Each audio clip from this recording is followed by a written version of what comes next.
Good evening, everyone.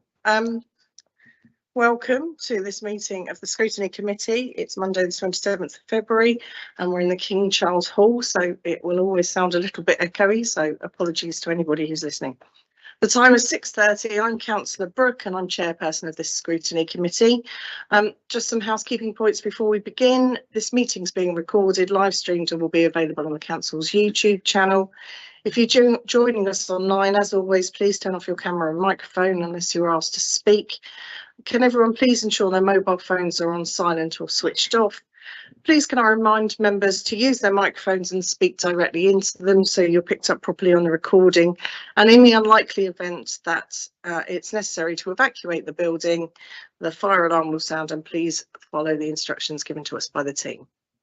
Can I welcome the members of the public we've got here this evening to this meeting.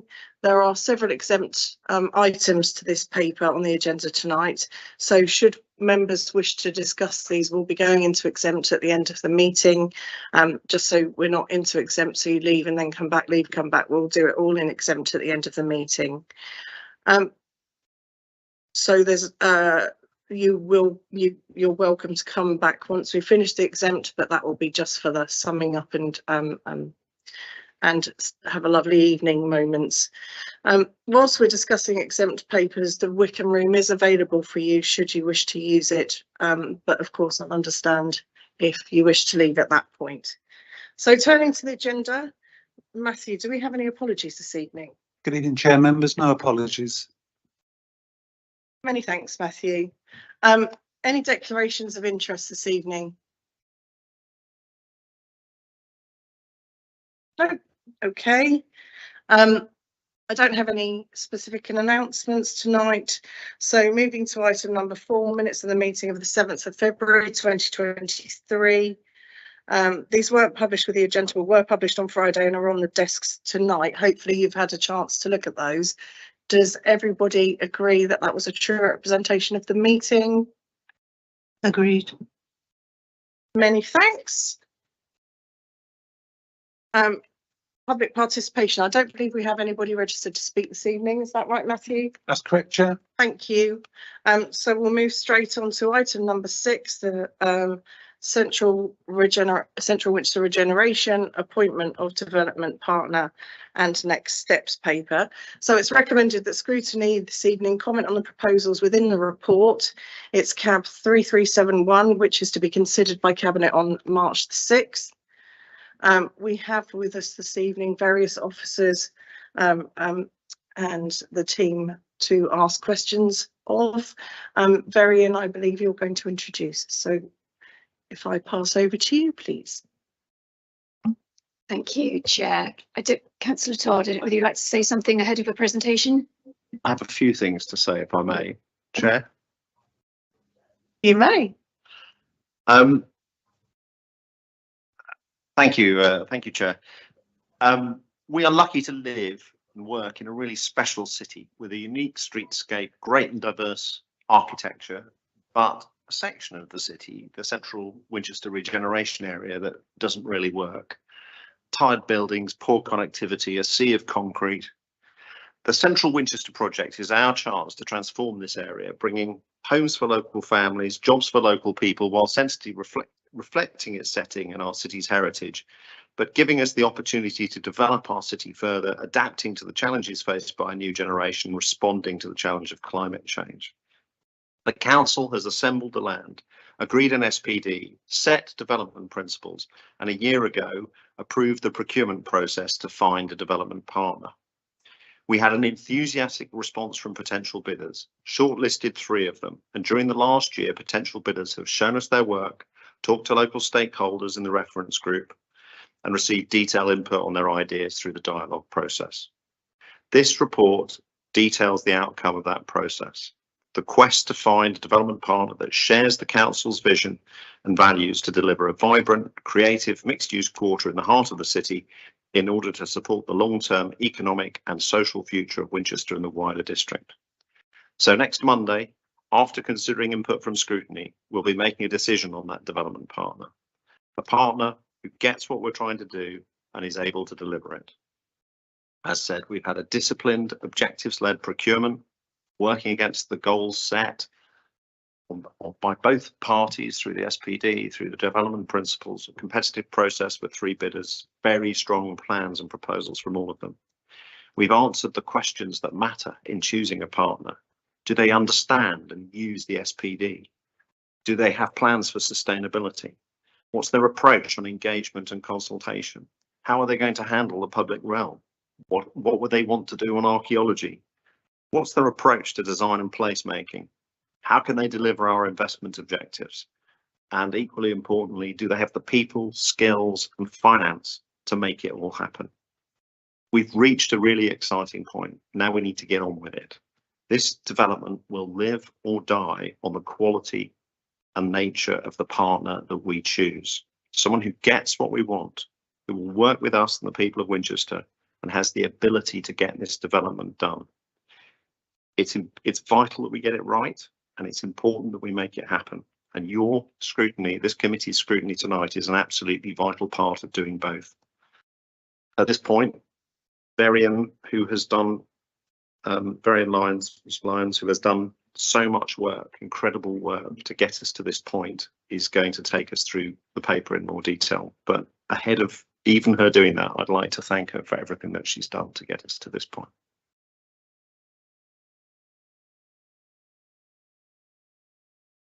Thank you, Councillor Todd. Thank you, Chair.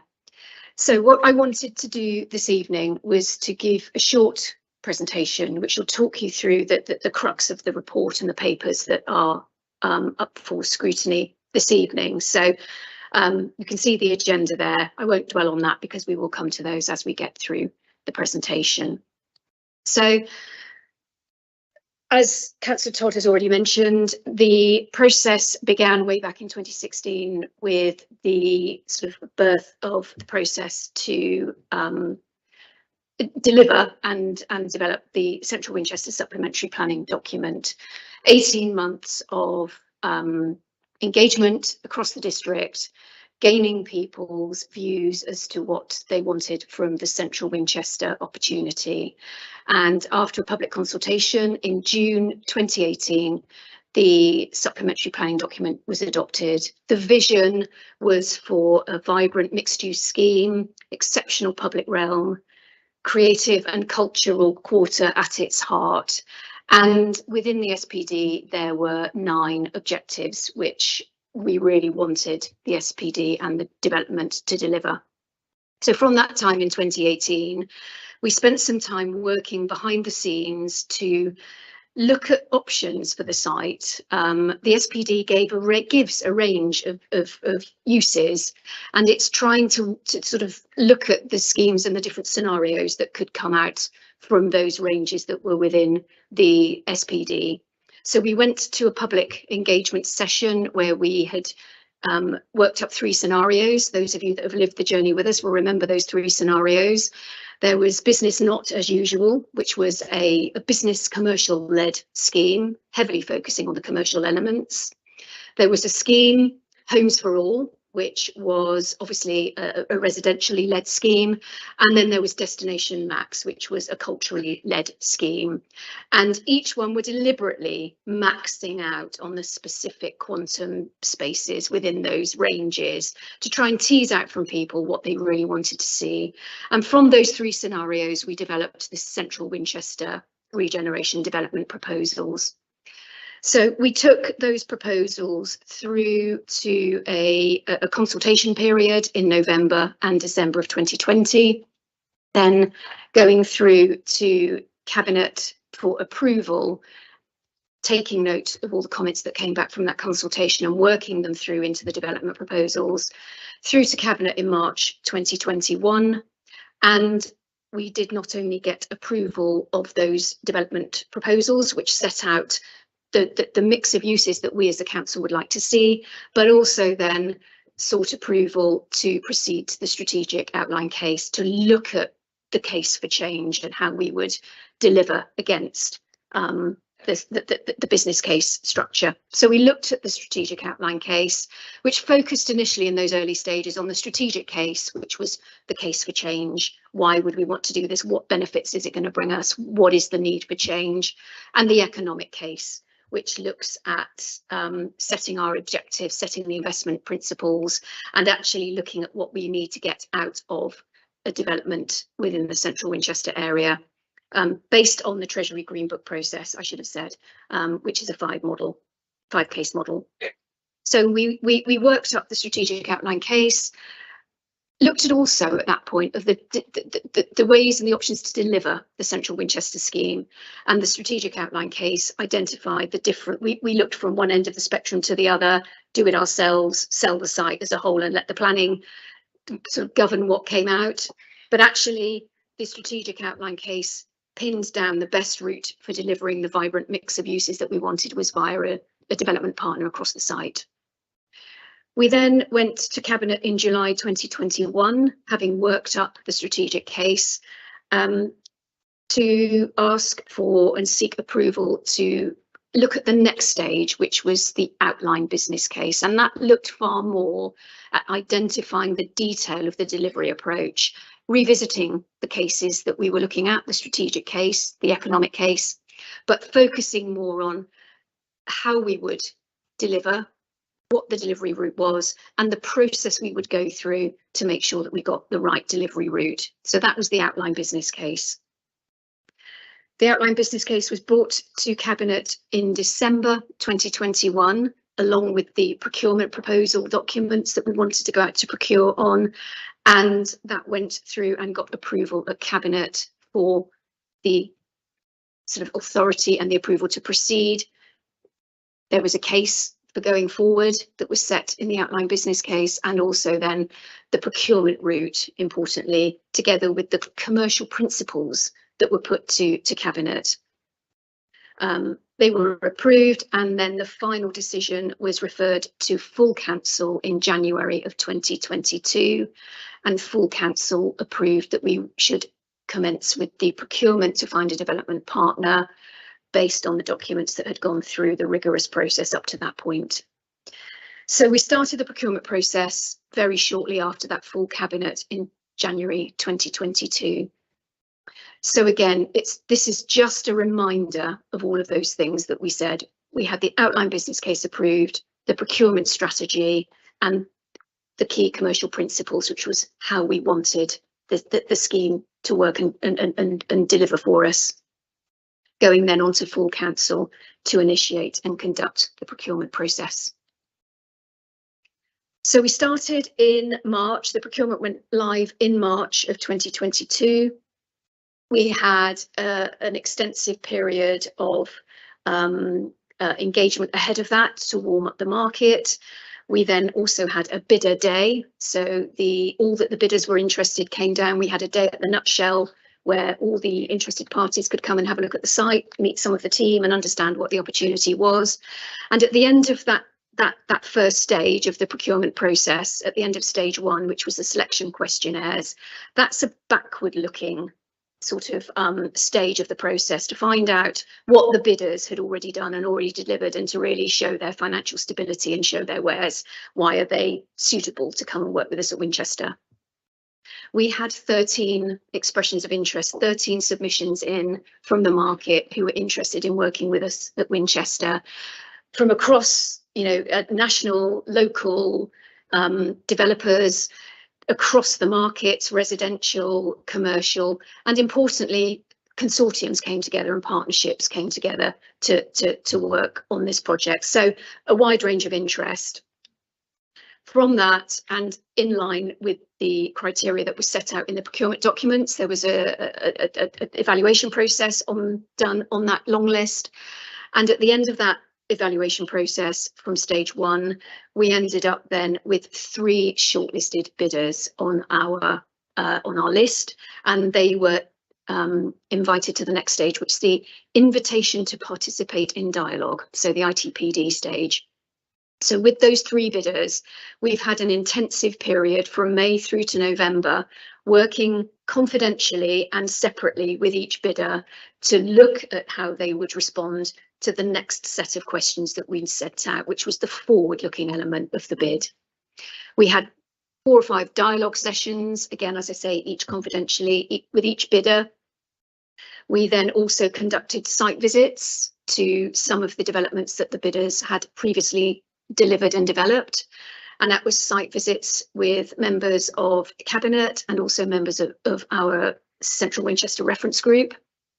And we also asked the bidders to come in and present to our Cabinet members and to the reference group as they got a little bit further along the journey, to give an idea of what their thinking was of Central Winchester. So that period enabled us to get a really good feel for the bidders, and importantly, as we're looking for a partner, for them to get a really good feel for us, because it's important to remind everyone at this stage that we're not looking to have secured a scheme at the end of this process. We are looking to find the right partner to work with us to get to a good scheme that works for us all across the board. So it gave us the really good opportunity to really get to know each other a little bit. The dialogue sessions closed in November, and the call for final tenders was put out at the end of November, and the 3 bidders submitted to the final deadline in the middle of December. We had 3 good bids in, and we then spent the next few weeks evaluating those bids. So that's been the process. To remind you of what we looked at with those shortlisted bidders, the focus of the Central Winchester opportunity is all about the quality of what we will get, the quality of delivery. So within the approval process that we've had from Cabinet, the standard council quality commercial split was changed, and we are putting 70% of the available marks on the quality section of the process, and 30% on the commercial elements. It's not to say the commercials aren't important, they absolutely are, but quality is what's going to carry the development through. And you can see here the split. So those bidders that we had the dialogue sessions with, we have asked them through their final submission to answer every single one of these points. How would they approach delivering a mixed use quarter? How they would approach to ensuring the high quality public realm, their approach to engagement and sustainability, all the key things that we know we will need to secure a good, outstanding quality development. So that's a reminder of the scores and the weighting.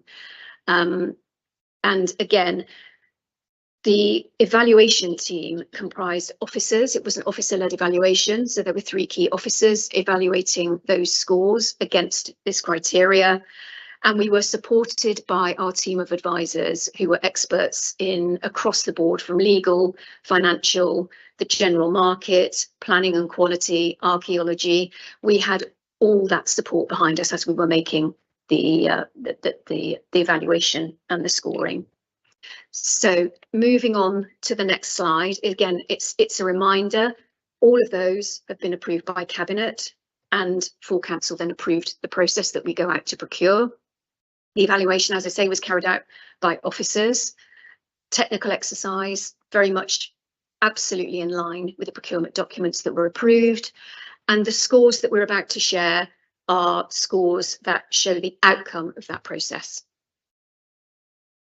So from the 3 shortlisted bidders, and what I wanted to say here is the reason we're not actually giving the name of the bidders and the preferred partner at the moment, the recommended development partner, is because we cannot and we don't want to preempt any decisions that are made through the democratic process. So it won't be until Cabinet next week that the approval is given to enter and appoint. But also after that, and I'll come on to this a little bit at the end, there is a statutory period where we need to stand still and do nothing to allow other bidders to come back and question and interrogate the scores that they received. And only after that point do we then want to then go out and share with you who that development partner is. But you can see here the scores, and what I'm actually going to do is bring Jennifer in to talk you through the scores and how we've evaluated those, and the sort of scoring mechanisms that you can see why the bidders got the scores that they did actually get. Thank you very much, Ryan. I'm Jennifer Newsham from JLL. I've been supporting Winchester City Council on the procurement process and also for about 3 years prior to going live. So I wanted to just take this opportunity to talk you through the scores, how they've been arrived at. But the first thing to say is just to reiterate what Varian said previously. We had 3 very highly motivated bidders in this process. They were fully engaged through the dialogue, and the quality of the bids that came out at final tender were very high. When we look at the quality section, I wanted to just refer you back to the scoring methodology briefly. We particularly came up with the methodology in order to enable differentiation between the bidders. So a 6 out of 10 is defined as good, and that's a response that fully meets the minimum requirements set out in the question and provides no reservations or elements of risk to the delivery of the investment objective. So that's a 6 out of 10. For a bidder to reach a higher score, so an 8 or a 10, an 8 they had to demonstrate an additional area of added value, and a 10 they had to have 2 or more areas of additional added value. So I think you hopefully can see from the scores that we've got set out across all 3 bidders in relation to quality that they were consistently hitting a 6 or above. And that's, you know, the majority of the quality responses hit that level or higher. The recommended development partner consistently scored into those upper levels, enabling them to get a 62% out of a possible 70% of those overall marks available.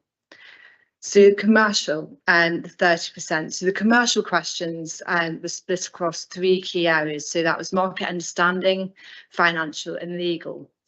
The market understanding question had exactly the same scoring matrix as the quality piece, but there were bespoke scoring matrix which were arrived at for both the financial piece and the legal to allow them to reflect correctly the nuances in evaluating those particular questions, because there were differences in how that needed to be assessed. The recommended development partner scored very, very highly in terms of market understanding and legal. There was also one other bidder, bidder L, I believe, that scored also very highly in terms of the commercial. The bidder L scored slightly higher on the financial, and that was in relation to the hypotheticals case study, which was question 5A. However, on interrogating the response which came forward from the recommended development partner, the council was very comfortable with the approach that was put forward under the financial section, which I want to highlight that was particularly relevant because what we were looking for in terms of that financial question was consistency with quality. So we wanted to make sure that bidders put the numbers of costs or values down that absolutely married up with the approach that they set out to do in the quality section, and the recommended development partners absolutely did that. So we were very comfortable with their overall response to that financial section. So overall, the recommended development partner scored very highly across both the quality and the commercial criteria, arriving at an overall score of 82.29% and clearly ahead of the other 2 bidders. And back to Varian now. Thank you, Jen. So that's a summary of the shortlisted bidders' scores. But what we wanted to do now, bearing in mind that the focus of this, 70% of the mark has been awarded on the quality of the submission and the quality of what the recommended development partner will deliver here in Winchester. So we showed you the criteria and the questions before, and I'll come on to those again in a minute. The reason, again, we're not showing the actual tender submission is because it is confidential. A lot of the information in that final tender submission is confidential. So what we've done is we've pulled out some of the key things and some of the key areas that the preferred bidder has committed to working with us to deliver. And that also is one of the appendices to the main cabinet report. But what we're going to do is share a summary of that with you here tonight. And then once obviously we're able to announce who that recommended development partner is after that standstill period, then we will be doing that in more detail. But again, we're going through the summary of that now with you to protect the confidentiality of the submission and the fact that we are still in that procurement process at the moment. So going back to that evaluation questions that we touched on a little bit earlier in the presentation, the first question was that explain and demonstrate your approach to delivering the mixed use quarter. And we set page limits on this, so every bidder was confined to the same number of pages and the same ability to express what they wanted to do. And I think one of the key things that stuck out from the recommended development partner is that they are able to fund, design, deliver and manage across the piece. So they've got a lot of experience in mixed use schemes. They've got a lot of experience and they've got a high quality team, which we'll come on to in a little bit later on. But they will be able to see from start to finish and beyond. And they've got a vested interest in making the scheme work. They share our interest on that. They're not a developer that will come in, develop and move on. They are looking at sharing the long-term aspirations as we are here at Winchester. So they can afford to take that slightly longer term approach to their investment. So that came out really strongly across the throughout the bid, actually. We also asked them to look at the development proposals, the Central Winchester development proposals that we feel shared and contained the right mix of uses, and asked them to pick out 3 things that they would optimise on. They were very strong on this. They wanted to create a new street pattern across the site and bring out that Winchesterness, which you either love or hate from the SPD, but Winchesterness was very strong throughout their bid. So recreate the street pattern that fits back in to Winchester. They also wanted to ensure that there is a granular approach to buildings rather than big monolithic, which we all know is not going to work here in central Winchester. Again, to create that variety naturally, it looks so it's evolved over many, many years. So that granular approach to buildings. And they also wanted to look at the Friars Gate approach and longer term, looking at it to present as a generous urban street that was that accommodated buses, but it became a green gateway to the city. And I think that's something they were really strong on. So quite interesting approach to optimising the development proposals that we presented to them. We then asked them to look at the approach to high quality public realm and placemaking. Again, set page numbers. And I've touched on this just now.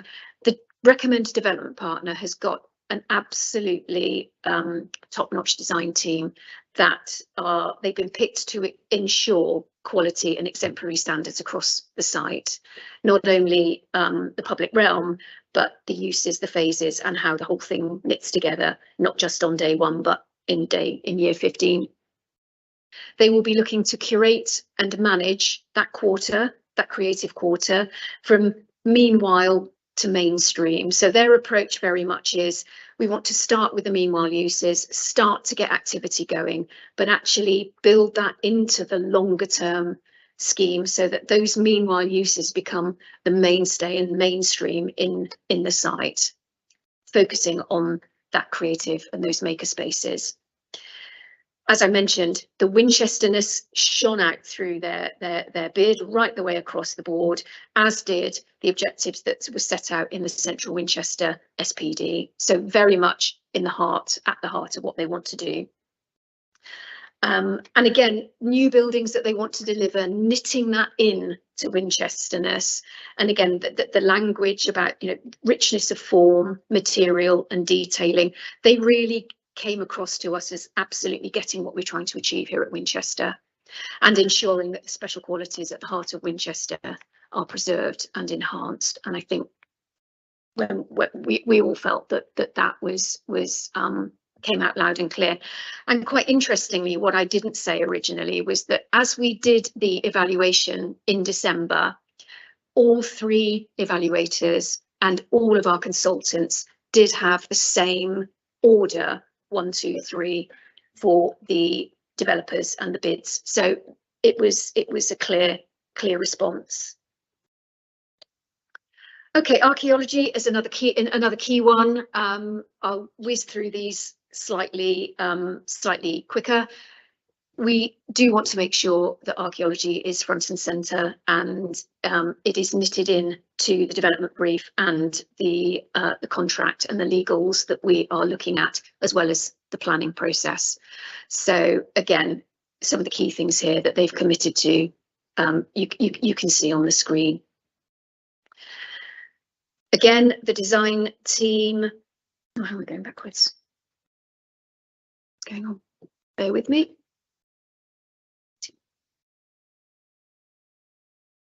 It's better. And I did touch on the placemaking, long-term placemaking. They are very keen. They've got an interest in it for the long haul. They will be ensuring that the public realm is accessible to all, and everyone feels that they have a voice, and everyone feels that they have a say, to provide that sense of ownership across the site. They're very strong in engagement. Starting from day one, they've got a tried and tested methodology.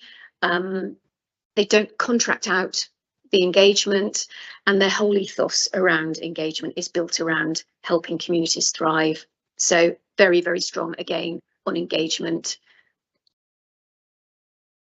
They have also demonstrated a clear understanding of the council's sustainability policies and commitments. We'll try not to dwell too long on this, but Jen, if you could just do a really quick overview of some of the key strengths that came out. Absolutely, I'll try to be quick. I think it was very clear to the council and the advisors through the dialogue that sustainability, social value is absolutely part of the recommended development partners' DNA. That came through very clearly in the final tender. So that commitment to your policies and ambitions as Winchester City Council, they are fully aligned to that, but they also want to challenge that further. So actually policy is a position at a point in time, but when this development is delivered, it needs to be best in class at that moment in time and beyond. And that ambition was very clear through their response. Net zero carbon was at the heart of their response, focusing on both net zero carbon in the construction process and then the end use of the site. Circular economy featured highly. So that's an economic system based on the reuse and regeneration of materials and products, going far further than recycling, and things such as ensuring that the design enables future flexibility, reuse and repositioning of buildings without the need to have to knock something down and rebuild something again, and making sure that's embedded in the design. Not favouring the use of virgin materials where possible, and focusing on naturally occurring materials, for example, and then a whole host of initiatives around actually how circular economy principles can be embedded for those end users of the site as well. Biodiversity net gain was a must for them and a clear priority. They saw the opening up of the waterways that are currently covered through the site as a key way to achieve that, part of the strategy around that, and the enhancements of local ecology. There are a number of accreditations that they'd be seeking to achieve on the site, and that would depend on the use and the type of building that's being brought forward. But BREEAM Excellence and Outstanding the accreditation they'd be looking for, as well as WELL standards, LATI and Passive House where appropriate. I'll hand back to Varian. Thank you, Jen.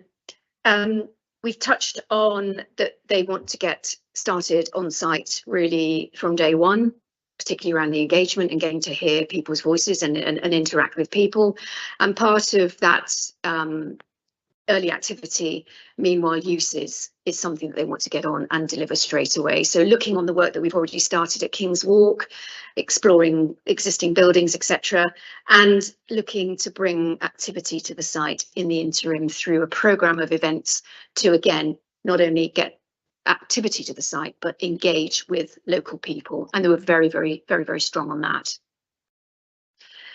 A quick note on planning, because that's something that we also asked them to look at through their submission. How would they approach the planning?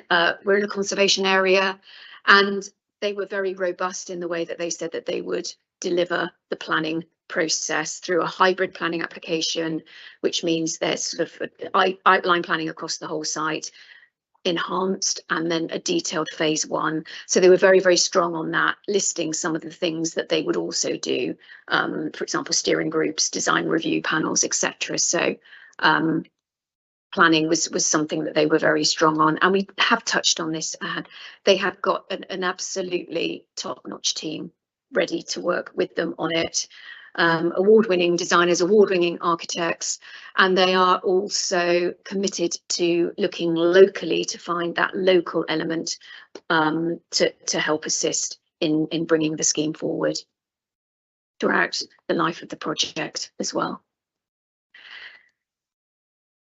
How are we going to ensure that we get all of these lovely things? Because we've come across this in conversations that we've had across the piece. So we are looking to enter into a development agreement with the recommended development partner based on those commercial principles that were agreed at Cabinet and full council. And the vast majority through the dialogue sessions that we've had have remained as approved.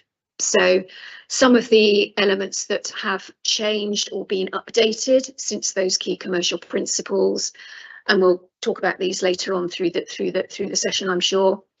Governance, how do we make sure that we are involved and the project is managed and governed?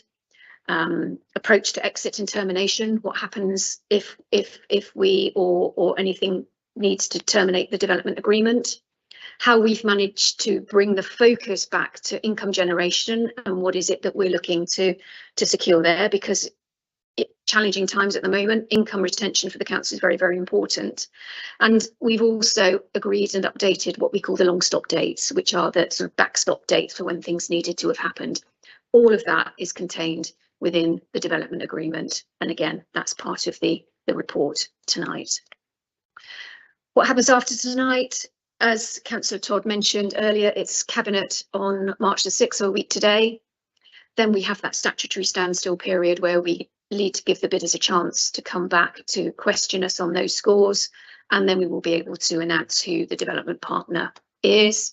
And within the first 6 months, they are going to get on and stuck in. They will work with us to finalise the development agreement, set up and implement those governance arrangements so that everyone knows that that's up and running, agree and implement the comms and engagement strategy, update the development delivery plan, which really is agreeing and setting out exactly what the dates are, what they're going to deliver, give us far more information than we'll have from day one. And importantly for them, open up dialogue with those transport stakeholders. They're really keen to talk to both the county and the bus operators, just to talk through and explore the solutions around the buses. And then, as I say, I won't go into these in too much detail, but then we've got the key milestones that then follow. The agreement of that key development delivery plan within 6 months, which sets out the timing and what they're going to deliver when, leading then to the full planning application and the business case, which will then look at the finances of the actual scheme that we've arrived at. And then we go through the whole process around having planning approval and then the phase one and start on site. So all of that is outlined and governed through the development agreement. Thank you, Chair. Thank you, Varian, for that, and Jennifer for that introduction. So if we come straight onto the paper, I'm taking the paper in chunks in its various different stages, and as I previously mentioned, Councillor Godfrey. If I may, thank you, Madam Chairman. Being new to the committee, I haven't looked at the Central Winchester Regeneration Project for a few years. You can see the relaxed face I have. So a lot of this is new. I wondered if you could just run through what is new to the committee. Has the committee looked at the development agreement previously, or any of the other elements we're looking at tonight?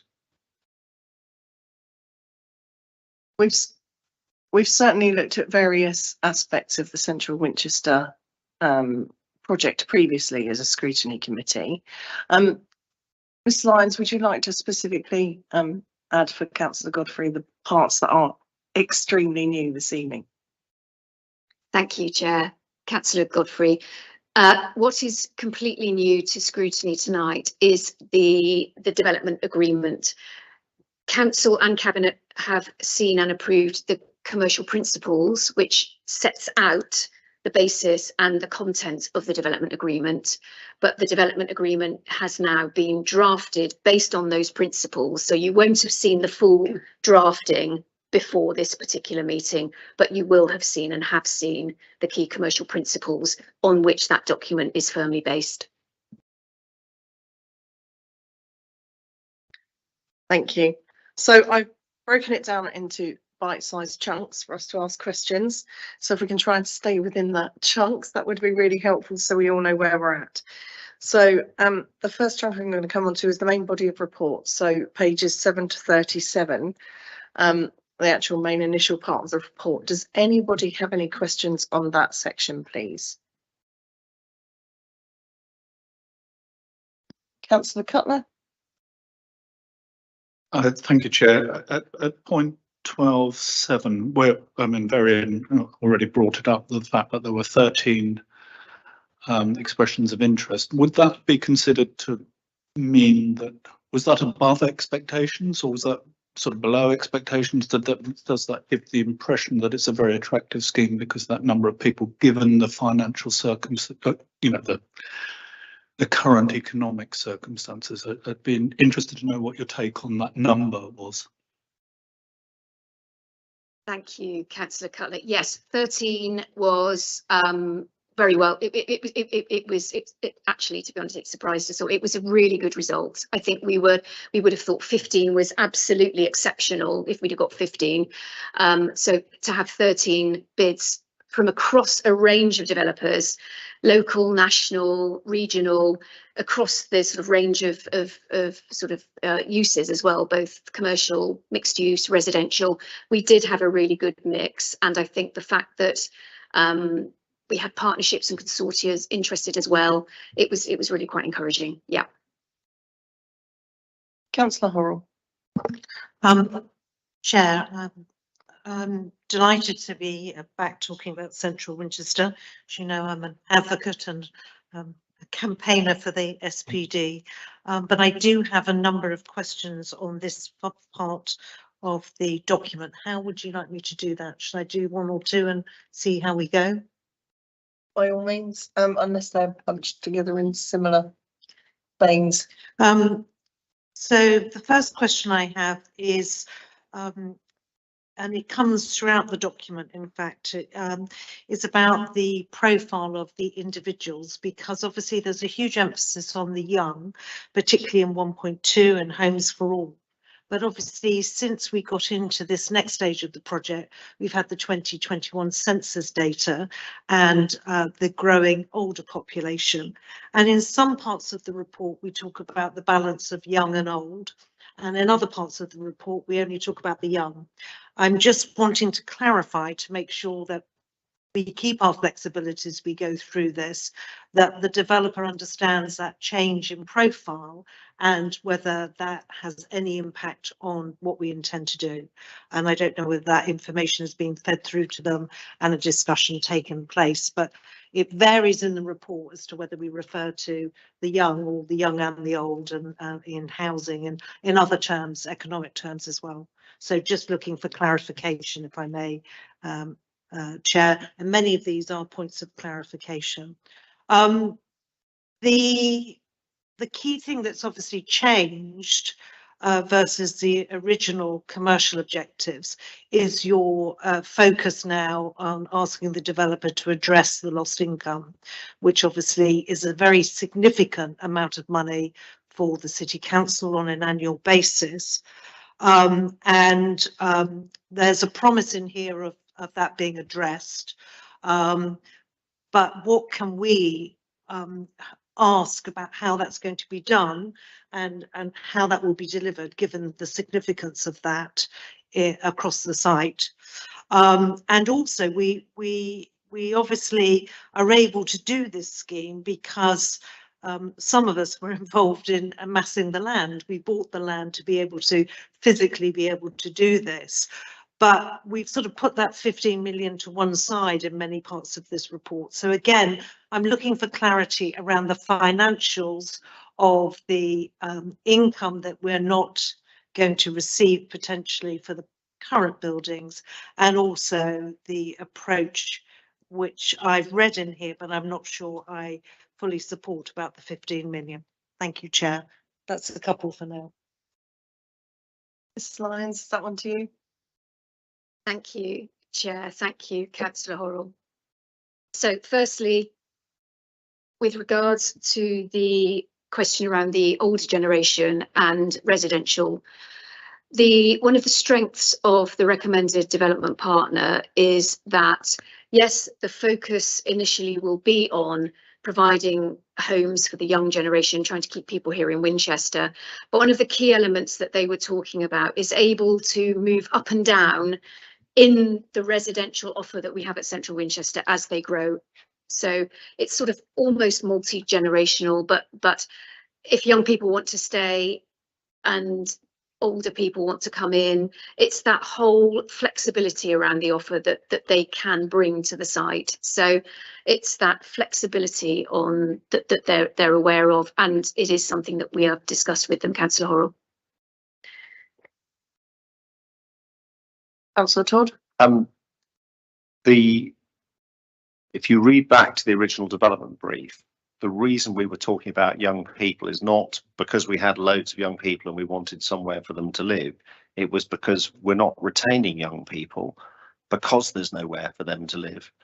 And that hasn't changed in the census. We still have this huge drop off of people in their 20s and 30s versus the rest of the country, and in terms of our demographics. So just for clarity, the reason that objective was set was not because we looked at the census and it said we haven't got enough of housing for these young people. It was we haven't got an environment that keeps those young people in our city.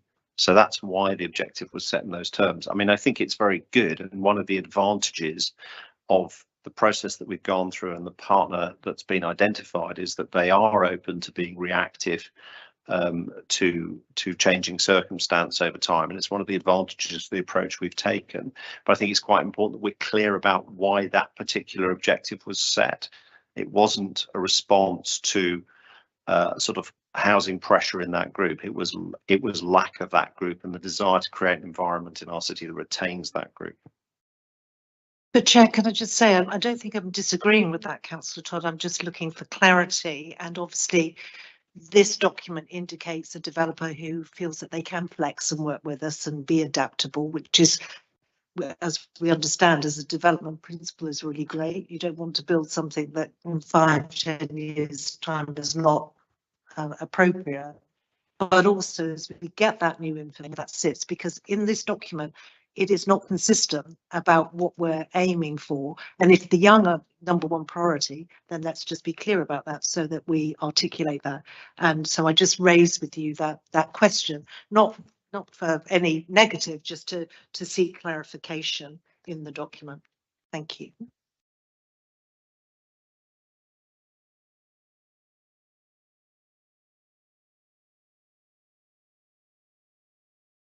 Governing documents for how we manage the relationship from here on in. They are the development brief and the SPD, which both feed very strongly into the development agreement and how we will hold the developer accountable from this point in. So when in doubt, those are your reference points.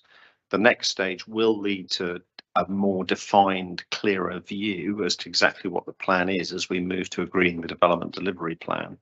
But there is a kind of structure that sits behind it, which phraseology in a cabinet paper will not override.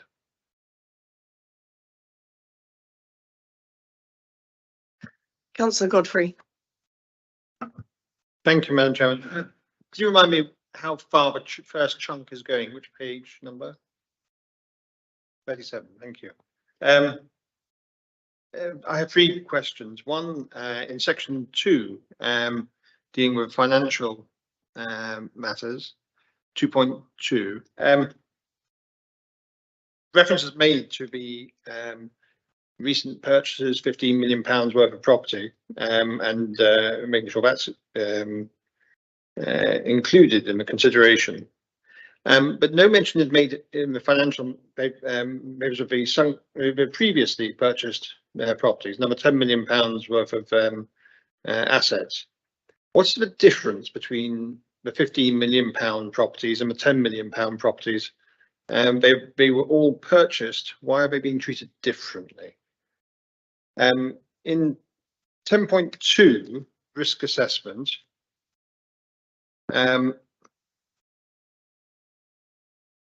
on page 21, is noted that this project is going to exceed the risk appetite for the council.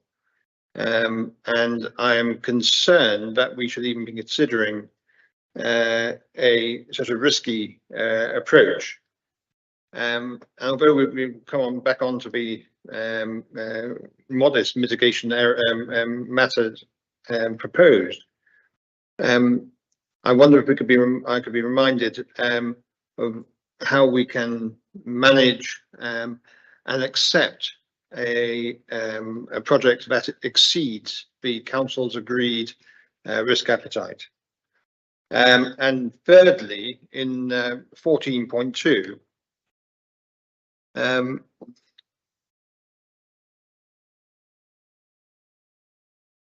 the last paragraph of the submission, it refers to the recommended development partner having a strong track record. I wonder if that can be confirmed that this recommended development partner does have a strong track record, and how has that been evidenced? Thank you. Miss Lyons, is that one coming to you? And then there was a Councillor Horrell question that wasn't answered as well. Thank you, Chair. So yes, we'll come back to Councillor Horrell's question. It was around the income that we currently get on site. So that has been one of the key focuses from the conversation that we've been having through dialogue. We do get an element of income from the site, and we have explained that that is really important to us. So part of the discussions that we've been having with all bidders is how they will enable us to maintain that level of income, and in some cases exceed that. So I'm going to bring Jen in here to help just explain the conversations that we've been having and how that's then come through into become one of our development objectives.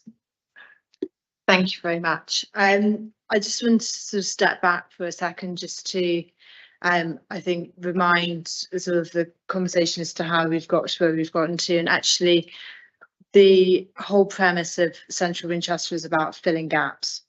And so that was what enabled the mix of uses which was arrived at in terms of the development proposals to come forward. So it was about actually enabling uses which wouldn't necessarily drive the highest financial return on the site. The other point is that we've gone through a procurement process that has arrived at a partner, not a financial offer. So what we have through that process is a series of mechanisms and agreements which will enable the financial offer to be arrived at in due course. And as Varian quite rightly said, that has had a key focus on income. So the income preservation from the site over the longer term, and how the development partner can help support the council with that income stream.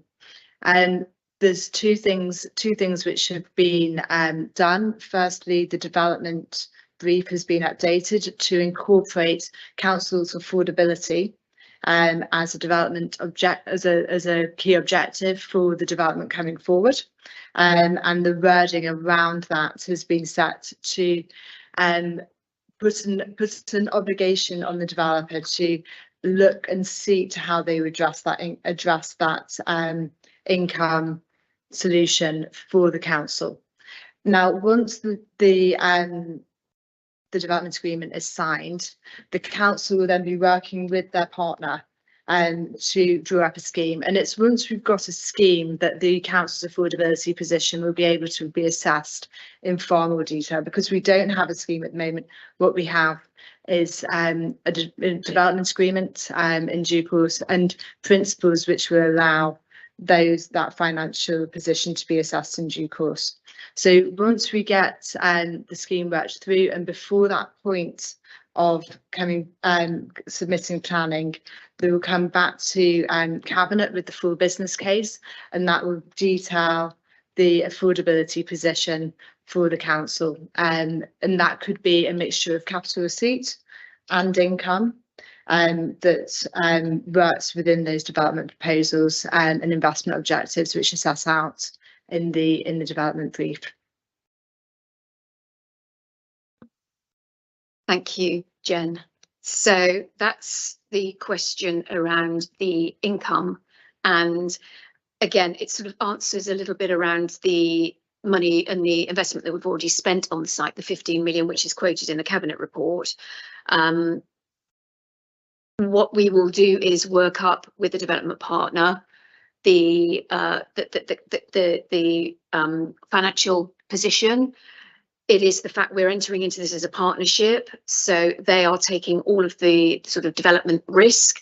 We are contributing the land value over time, but in return for that, we will be looking to secure our income, and also there will likely be overage position once the development has sort of become successful and is starting to sort of give a return. The council will, in the long term, also get a share of that. So that's how the financial position has been approached at the moment. And as Jennifer said, and once we've got a scheme, once we've got a full business case, we will then be able to absolutely look at the actual figures that surround that scheme. I'm sorry, Madam Chairman, I think Councillor Horrell's question was answered, but I heard nothing about the capital value in asset values and why they are being treated differently for the property which has been owned for a while compared with that which has been recently purchased. Councillor Godfrey, with regards to the capital outlay that we've made on the site, we are now the landowner. We're going into this as a partnership. So therefore, the land value and our land is being put into the deal that we are having. So, for example, the developer will draw up the scheme, take the development risk. We will then have valuations on site value, etc., etc. And but it's really difficult to answer these questions in detail at the moment without that scheme and without the actual figures that we have got. But we will be working alongside the development partner over the next 6, 12, 18 months to develop a scheme that works both viability wise for the development partner, affordability wise for us here at the council, and then we will be presenting that business case ahead of submitting to planning, so that everyone can understand the financial deal. It's difficult to put a finger on it at the moment because we, as I say, we just don't have the actual scheme to hand.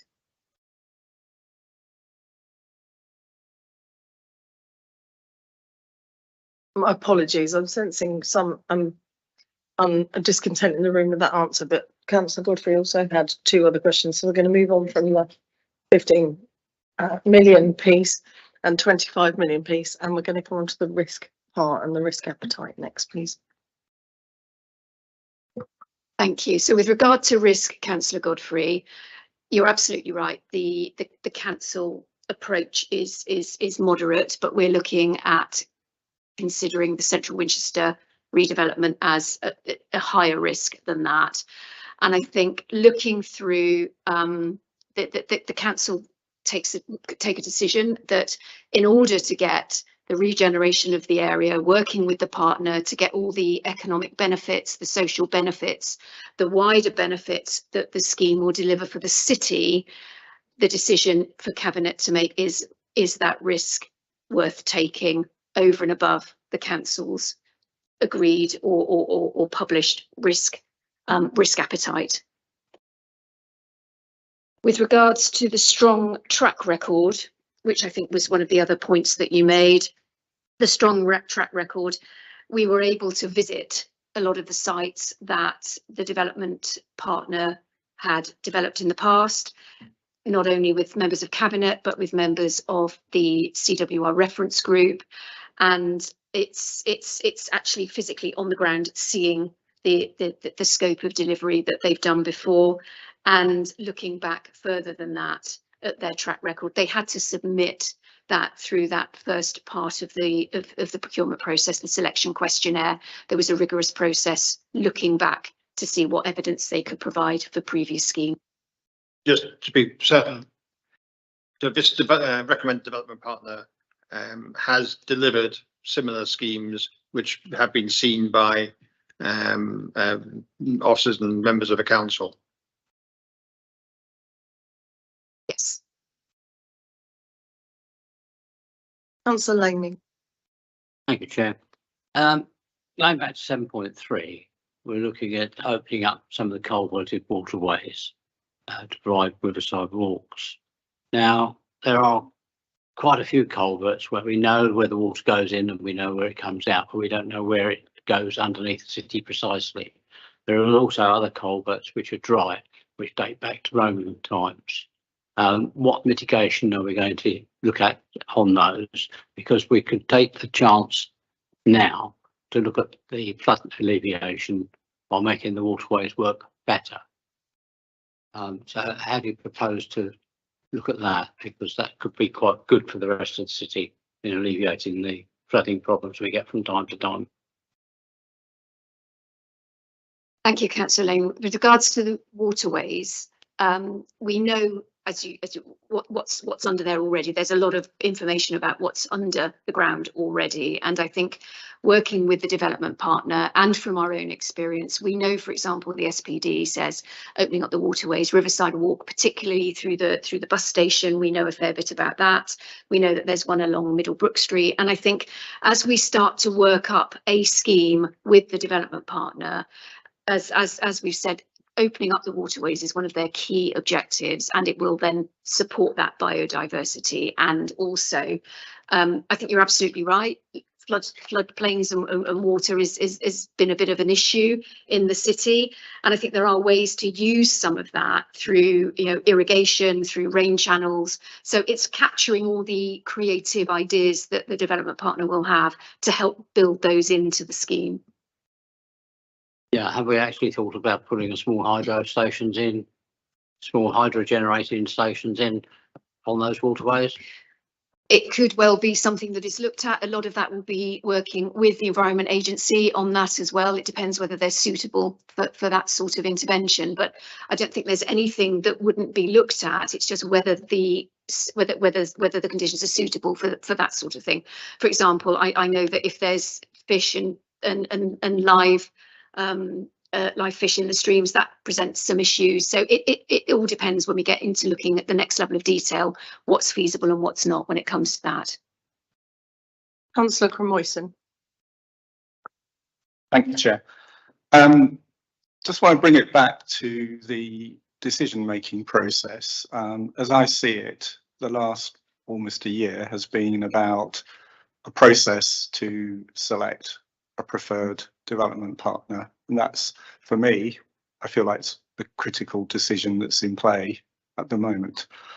A lot of criteria were laid down for that process, and all the development partners had to submit huge amounts of information and get to all the different criteria in there, and there was a lot of depth, a lot of breadth. And really my question is coming back to that selection process and the scoring. And I know you touched on it during your introduction, Varian, but I think it's such an important part.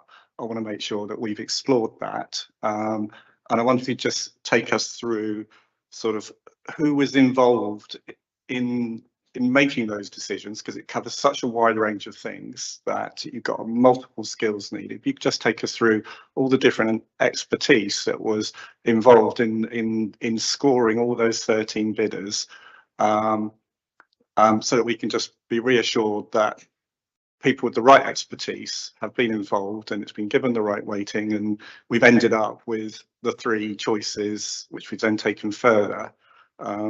And that the numbers are actually robust, because ultimately if those numbers were not robust, we've been looking at the wrong thing. So and I think I'm not doubting that we've done it right, but just want that reassurance of being told again. And I have an old adage from my proper working days, which is usually people need to be told 7 times before they really get it. So I'm on about my 3rd time now, so we could have another one. Thank you.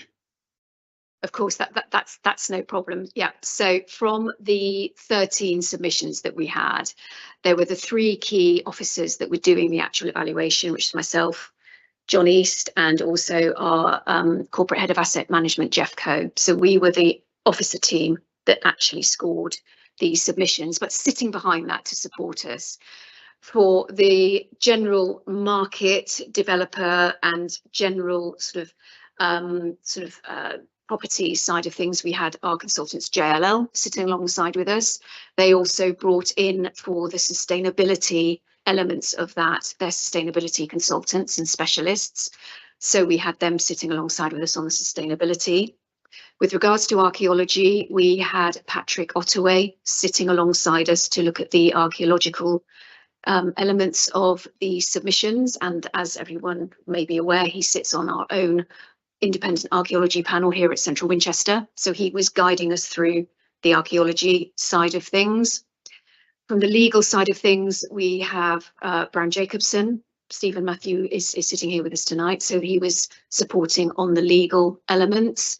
And from the financial commercial elements, we have our advisors 3110 talking us and supporting us through all the commercial elements. In addition, we had planning and quality advice. So our quality expert is here tonight, Claire Benny.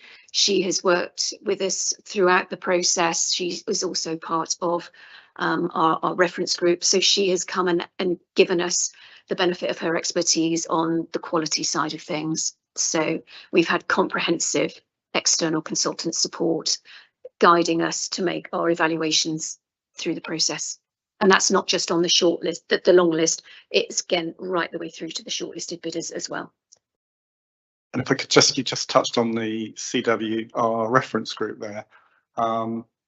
Is that the broad name for that collective group, or is that a subset that's slightly different? If you just explain the role of the CW reference group, and also how that might relate to a members group, if there's a different group that's also been hearing, getting advanced briefings on some of the aspects of CWR. Thank you. So the 2 groups that we've involved throughout the procurement process, it's actually been members of cabinet who have been invited to come along to the site visits and also to be party to the presentations that all shortlisted bidders came in to present.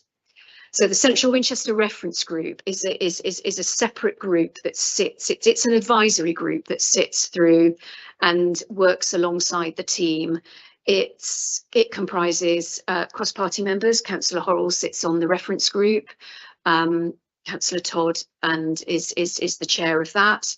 We've got Councillor Chris Edwards, he sits on that. So we've got members on that reference group, and we've also got experts. So we've got members, as I say, we've got 2 advisors for design.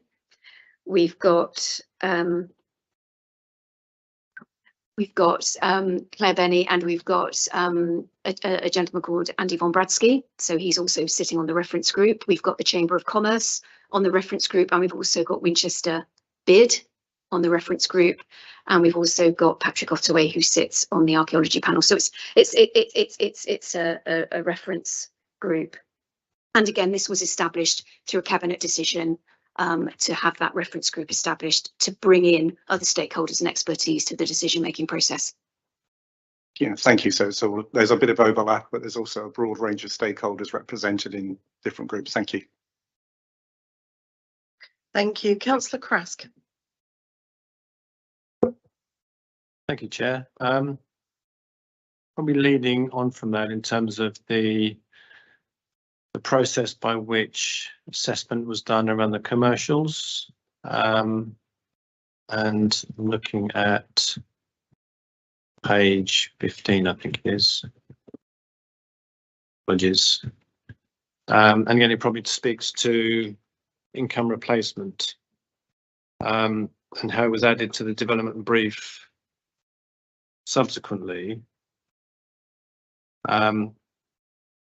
because it became an important feature of the agreement.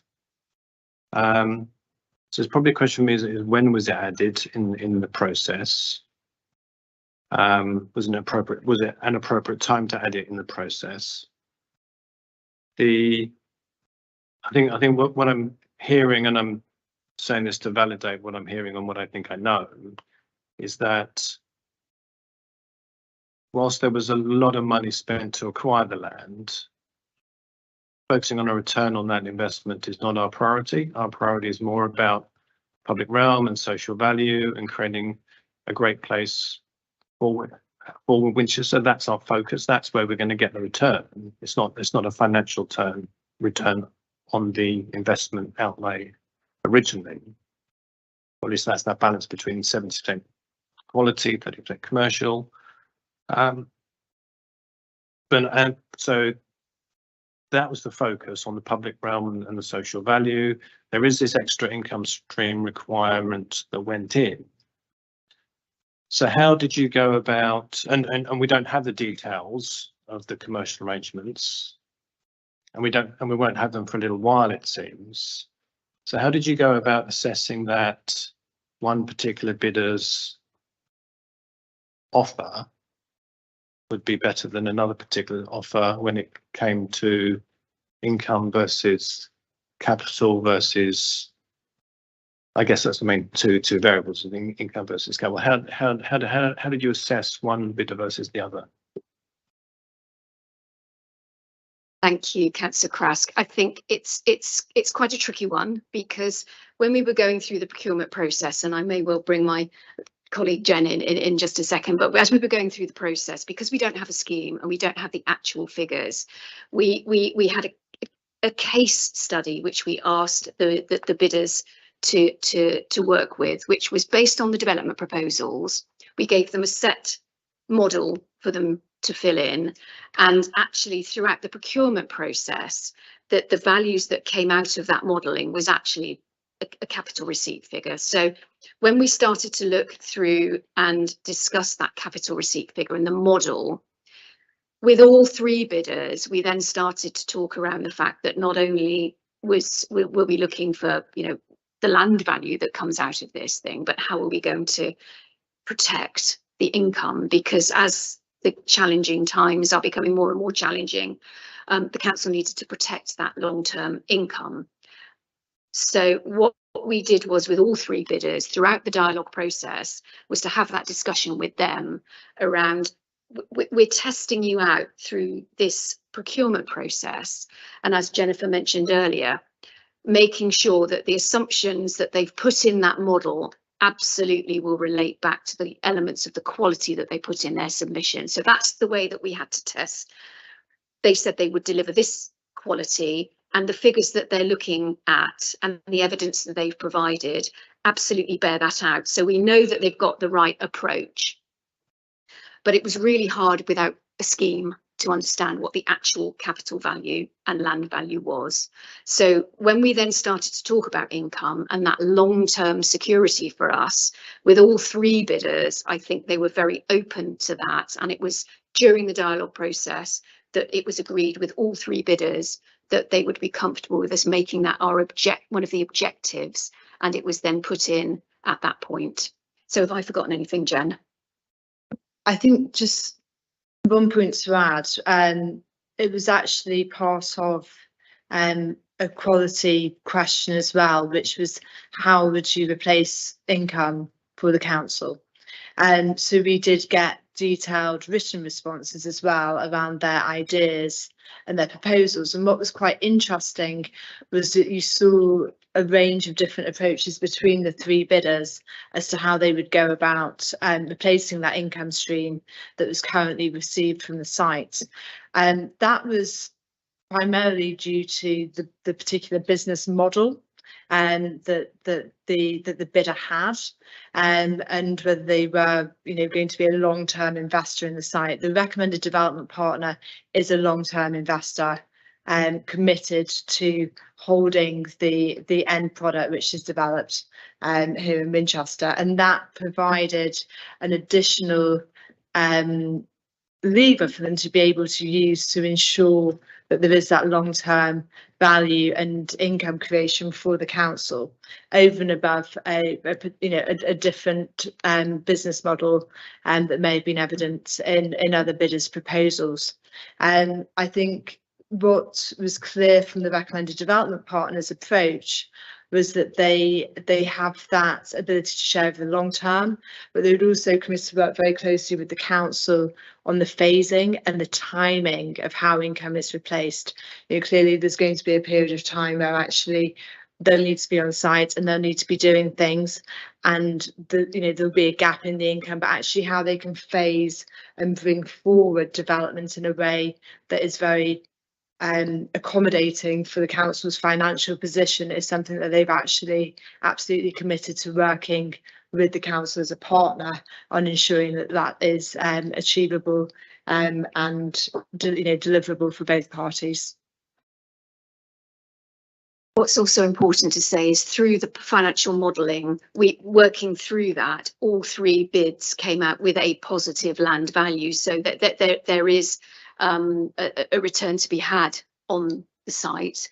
But like I say, it's something that throughout the whole course of the dialogue, it became more apparent that for us, and actually the bidders as well, felt that long-term income generation and replacement was something that they could work with and potentially be more sustainable in the long run. Councillor Horrell. Chair, just for the point of clarification, it was raised tonight about the reference group, and the Councillor Crass may not realise that the reference group is NDA'd, so we cannot say anything about what we've discussed, and we are not party to the decision that is made tonight. We hear things, but we're not part of the decision-making process, or indeed some of the elements that are being put forward as new information tonight, just so we're all clear. Chair, I wanted to ask though, because although I accept that, the bid process has gone ahead, and my observation is it's being done very thoroughly and well by the officers and their advisors, we're still receiving huge amount of information in the cabinet paper tonight about the deal that is being proposed. And one thing that Jennifer's just referred to is the management of the site and the fact that this development partner wishes to hold the land, will decide what's there. They have a view on what it should be if you read the detail. They're in a coalition with other companies. There's a partnership. They're underwritten financially. So there are a lot of things in here that are for the future. They're not about the past. They're about the future.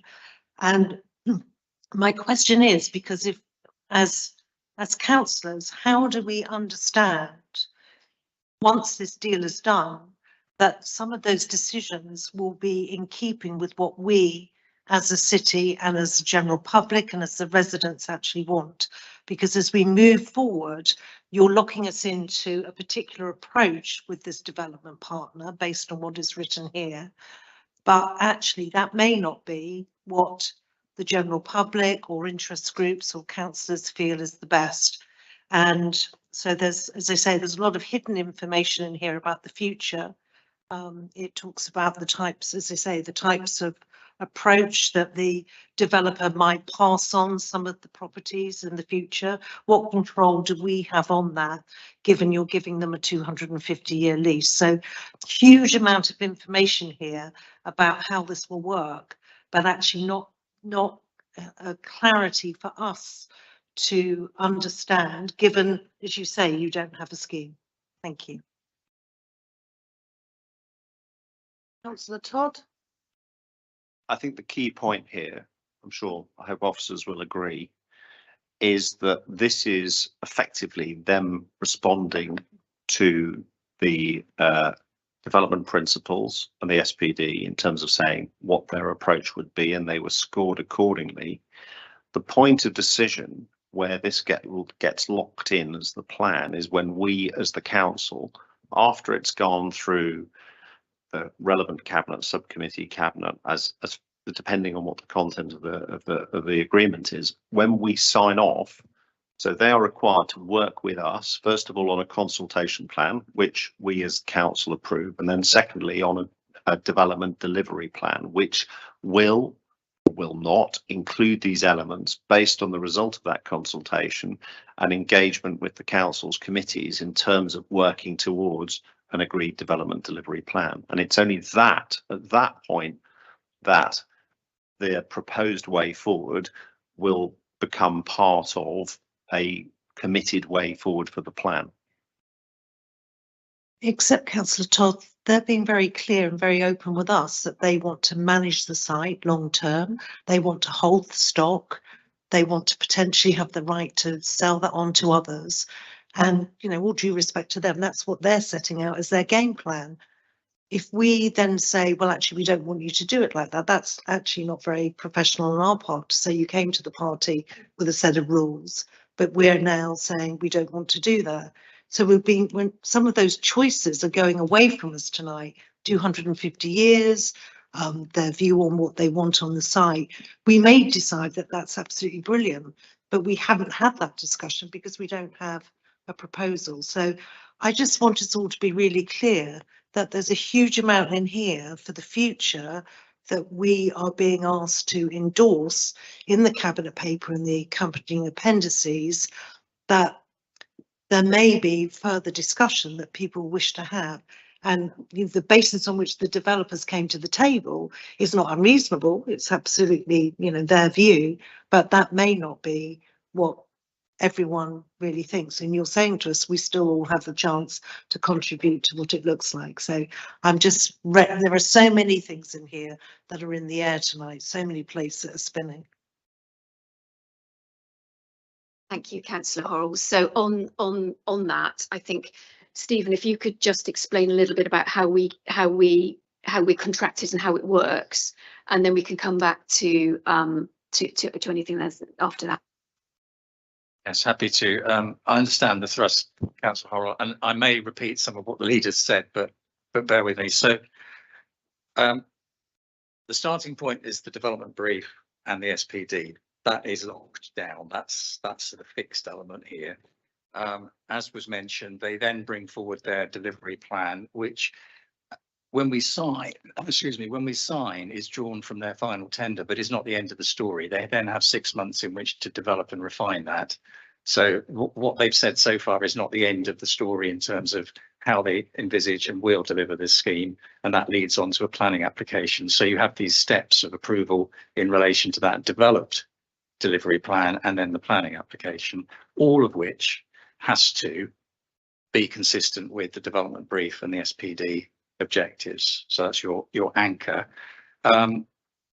It's important to stress that there is a governance structure built into the development agreement, which means that it's not a case of they just plonk it down on the table in front of you and say, take it or leave it. There is a governance process, which means that you have those very regular discussions and engagement with them.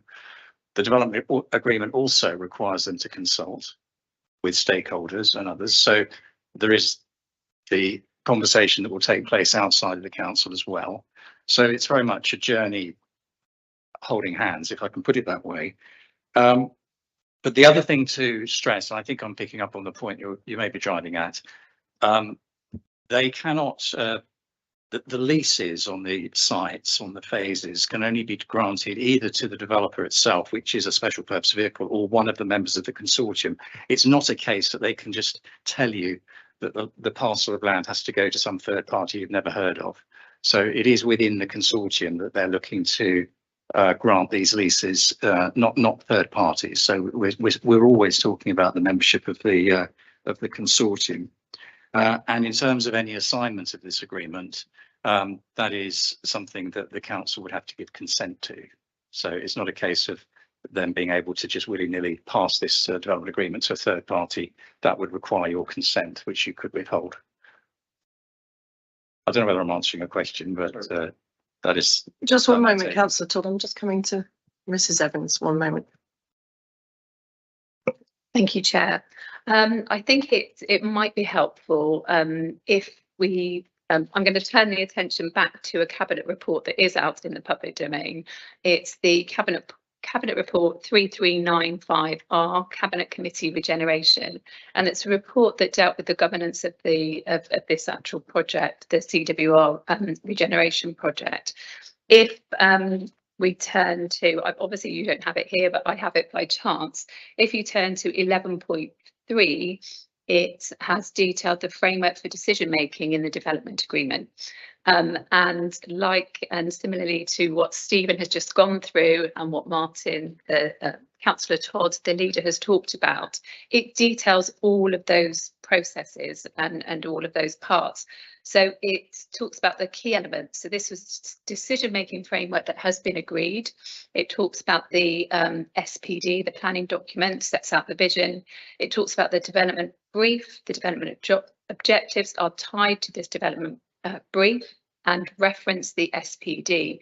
It then goes on about and talks about the development agreement. It says it will require the development partner to procure and carry out and completion of the development in accordance with the development brief. Then goes on to paragraph D, the delivery plan. The development agreement will contain an initial delivery plan, which will evolve as the project progresses. It talks about the infrastructure delivery plan, public realm delivery plan, and phase delivery plan. So it says alongside or as part of the draft updated version of the delivery plan, the development partner must submit an infrastructure delivery plan, public realm delivery plan, and phase delivery plan for council approval. And more importantly, it says the council can reasonably withhold approval and require amendment where all or part of the plans in relation to phase 1 is not in accordance with the development objectives. So we have that control. And then also within the same reports, we talk about the what the governance will look like and the project board and what and who that will comprise of. And we have, again, it details 2 cabinet members, 2 members from the executive leadership board of the council, project directors, excuse me, and other members. So that detail is given within that report. So we do have those checks and balances. It is in place, and again, that was that went to the Cabinet Regen Committee and was agreed. But the details are there, and that document is out in the public domain. So thank you, Chair. Councillor Todd. Yeah, I think the key point here is what they're signing up to. What we're signing up to is a partnership. So this is not they throw a plan at us and then we either like it or we don't like it. They have signed up to governance. They have signed up to consultation. They've signed up knowing that this plan will go more than once to the Cabinet subcommittee for discussion, that we collectively will be meeting them and talking about what we want in this. And that ability to work as a partner is something that's been important in the evaluation, and knowledge that they've done it before is important. So I think that's a really important point. They have committed to consult. They've committed to work with us. They understand the governance that they're signing up to. And they understand that this is not a lob it over the wall and see what happens, that we want somebody who will work with councillors and move forward on this plan together. Now, that doesn't mean that we haven't asked them for an initial proposal to see if they're thinking in the right way and thinking in a way that we can work with. But they are not expecting us to have a take it or leave it approach. They're expecting it to be the start of a conversation, the start of a partnership, start of a way that we work together. The governance works with that. What they're signing up to in the governance works with that. And that would absolutely be what I would expect the council's representatives and the council committees to be doing with them as we move forward. I think that's a really key point. We are not about to sign up to a fait accompli and there's nothing more to discuss and it's all locked in. We're signing up to a partnership and a joint journey. We have different roles within that partnership, but it is a partnership. And that's why this decision that we'll be making on Monday is so important, because we're looking for a partner. We're not looking for the choice we make on Monday is not what a fantastic submission. We're signing off that submission. That's what we're going to do.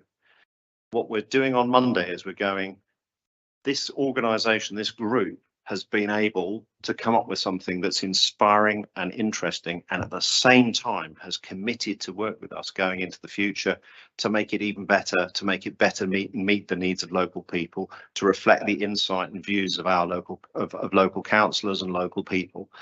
And that's what we're going to be asking the decision to be on Monday. Which I think this is one of the reasons why it's so exciting. You know, this is an additive partnership. They're going to bring things to the party, ideas to the party that we won't generate ourselves, but we will also be bringing things to the party. Our local knowledge, our understanding of local people, our commitment to the place, and it will be that combination that takes Central Winchester forward.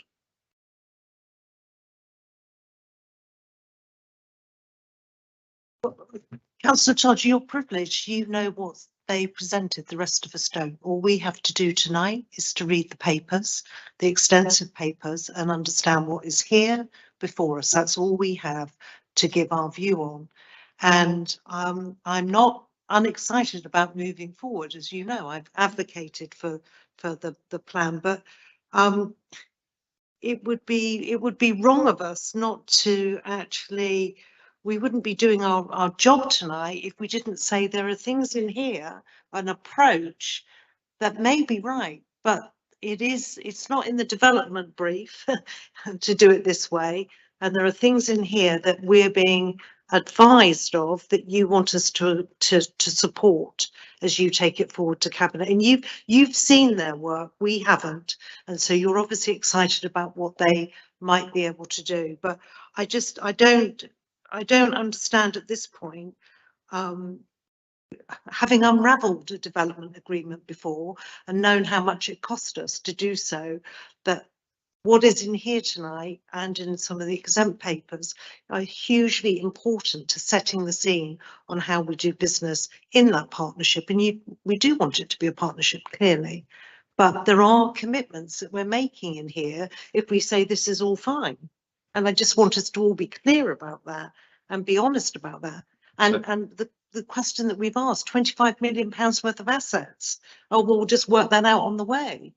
You know, we have a duty as councillors to be clear how we're going to approach that. And I don't think that's an unreasonable question at this point. And maybe it's clarity that the officers can give us at some moment on how that will work, because just putting it up in the air and going, well, we'll work it out financially when we do the business case is actually rather scary.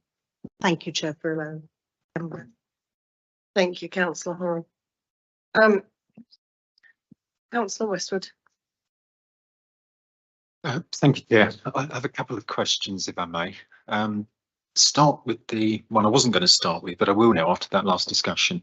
So the area of land for development currently has a street pattern, and we were told, and I'm quite excited by the fact they're looking at the more ancient street patterns. So at the moment, there's public realm in that area that is obviously maintained as public realm by the council organisations. So with the development going forwards and the new, essentially could be a new street layout and so on, How does the development agreement handle areas of new public realm between the buildings? Is where I'm looking at. Is that something that is covered by the development agreement? How does it actually handle that in the short, medium, longer term?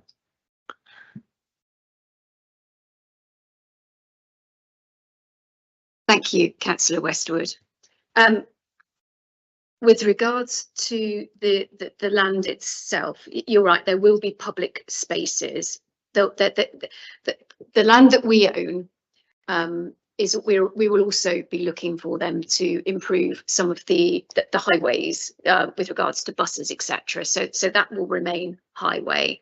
And with regard to the public realm, we have said again and again, and we know that it's something that people are really passionate about, is keeping public space open and public and not become private. And again, the recommended development partner is absolutely committed to that through their long-term approach to managing the estate, getting various stakeholders engaged, but again, committing to keeping that public realm open. And it's in their interest to keep it well maintained, well activated, because they have also got a long-term stake in this site as well as us. So it's something, again, to Councillor Todd's, working in partnership with them, we will make sure that that public realm remains public and it is well maintained and activated and becomes space for everyone. Thank you. And I understand the point about working in partnership, but it's important that as we move through the process that we do remember to do that and ensure that that happens going forwards. Would you like my second question, or would you like Councillor on these one? Again, sorry, there are very clear objectives set out in the development principles in the SPD, which must be fulfilled in the development delivery plan. Okay, so when we sign off, we will not sign off if it doesn't have a clear vision and plan way forward for the public realm, because it will not be fulfilling the objectives that that document is required to fulfill. I mean, I think Mr. Matthew has some extra perspective. Sorry, Chair, to offer some further reassurance, the development agreement references the development brief, as I've mentioned before. That has a very clear statement about public realm strategy and so on.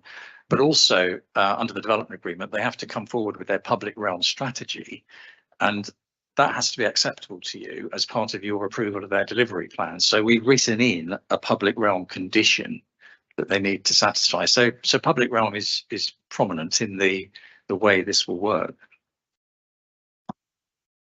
Thank you, and apologies if I've not read it in that enough detail in the time that I've had. So bear with me. My second question, if I may, is in 8.4, you refer to good design teams be procured.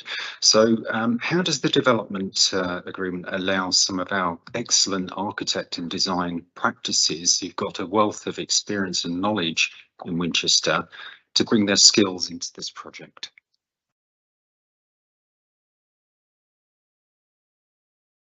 So I'm just catching up to 8.4, good design teams will be procured and there will be a focus on quality. Yeah, so we've touched on the core team that the recommended development partner have got together. And again, it is an absolutely top-notch team, not only within the consortium, which the development partner will form and has formed, but the design team and the core team that they will be bringing with them. Again, we've seen work that they've done. We know who they are. They're nationally known. They're award-winning, REBA nominations. So the design and the quality there is sort of built in through that whole process of them finding that design team to work with them and work with us to get the right quality across the piece. They're looking at residential, they're looking at commercial, they're looking at public realm and landscaping. It's across the board that they've got the specialist consultants and professionals in. So that will cover off that. And they are also, as I mentioned earlier on, looking to bring in that local element, to bring that local flavour as well, to build and boost that team. No, that's what I was looking for. Thank you. I have a question, if I may. At 17.5, when we're talking about what's happening in the next 6 months, we've said, in addition to the above points, work will be ongoing regarding implementing meanwhile uses. Now, I'm aware meanwhile uses received cross-party discussion 5-6 years ago. It then came up again 2-3 years ago and it's gone away again.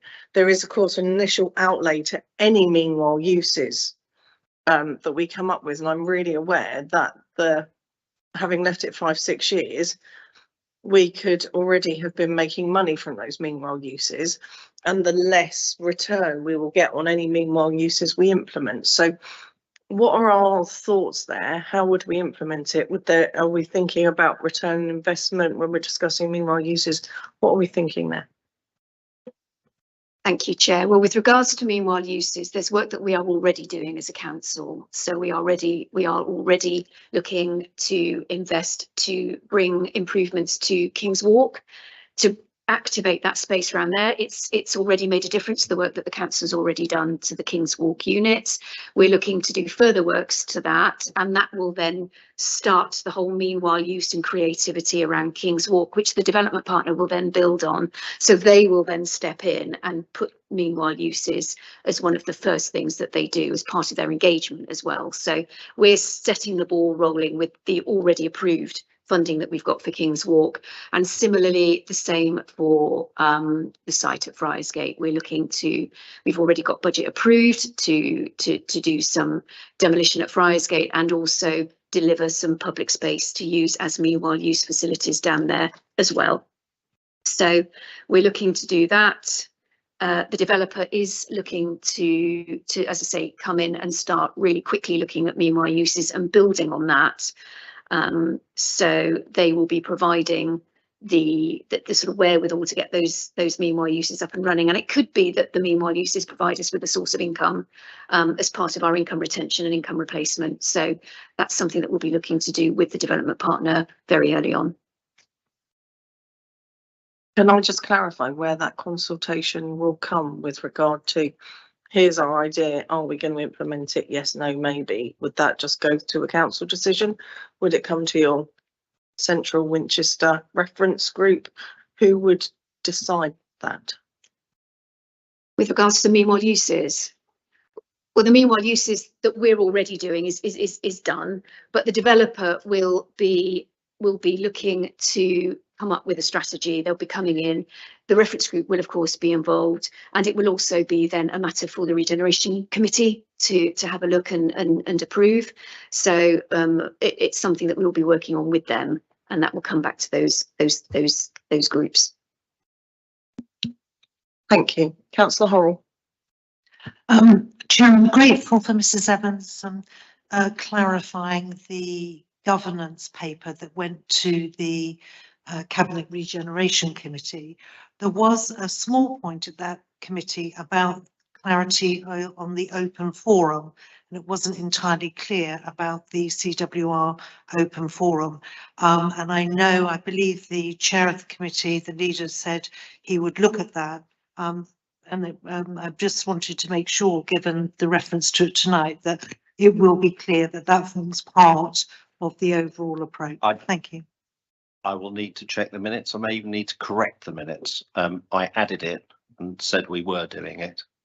So there's no discussion. We will continue with open forums, and they are part of the governance. And it's really important in everything we say here, which is nothing that we are agreeing a partner.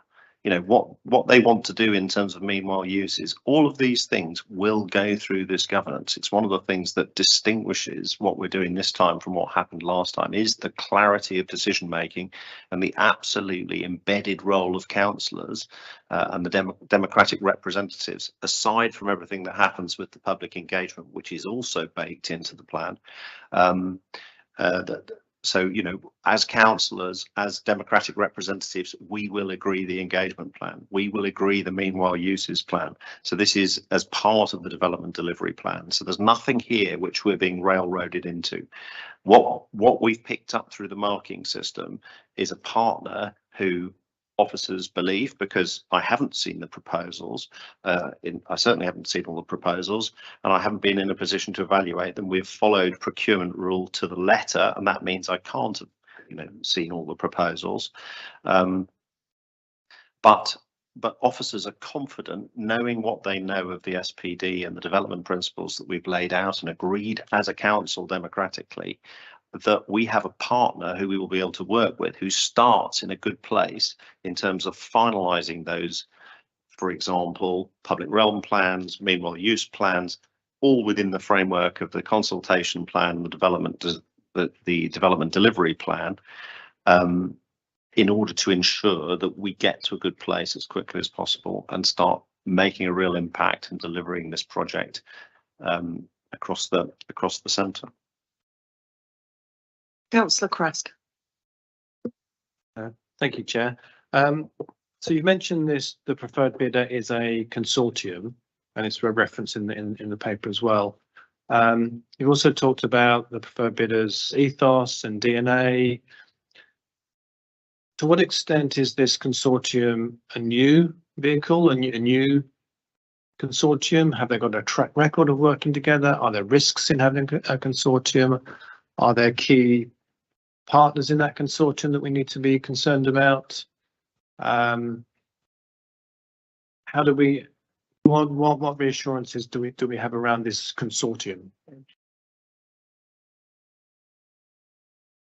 That question needs to be held to the exempt session, Councillor Krask, please. I think we've asked our questions on this first part. I'm just going to take one more from Councillor Horrell, and then we'll move on to the next section because we've got an awful lot to get through tonight. Councillor Horrell. Thank you, Chair, and I'm grateful for the report confirming that we'll have the archaeology advisory panel, which I know has a cross-section of well-respected people. But it leads me just to question on the governance, and maybe our legal team can help here. Council developer, council regulator in all sorts of ways. I noticed in the report we talk about having special officers to manage it. Clear they would be council developer, but we also talk about using other resources in other departments, legal, finance, etc., to actually support the project. And my question is how we make sure that we have the Chinese walls very clearly between individuals who are perhaps working across the whole portfolio, or do we need to do some dividing and ruling a little bit to make sure that that clarity is there? But I'm sure you'll be able to guide us. Thank you.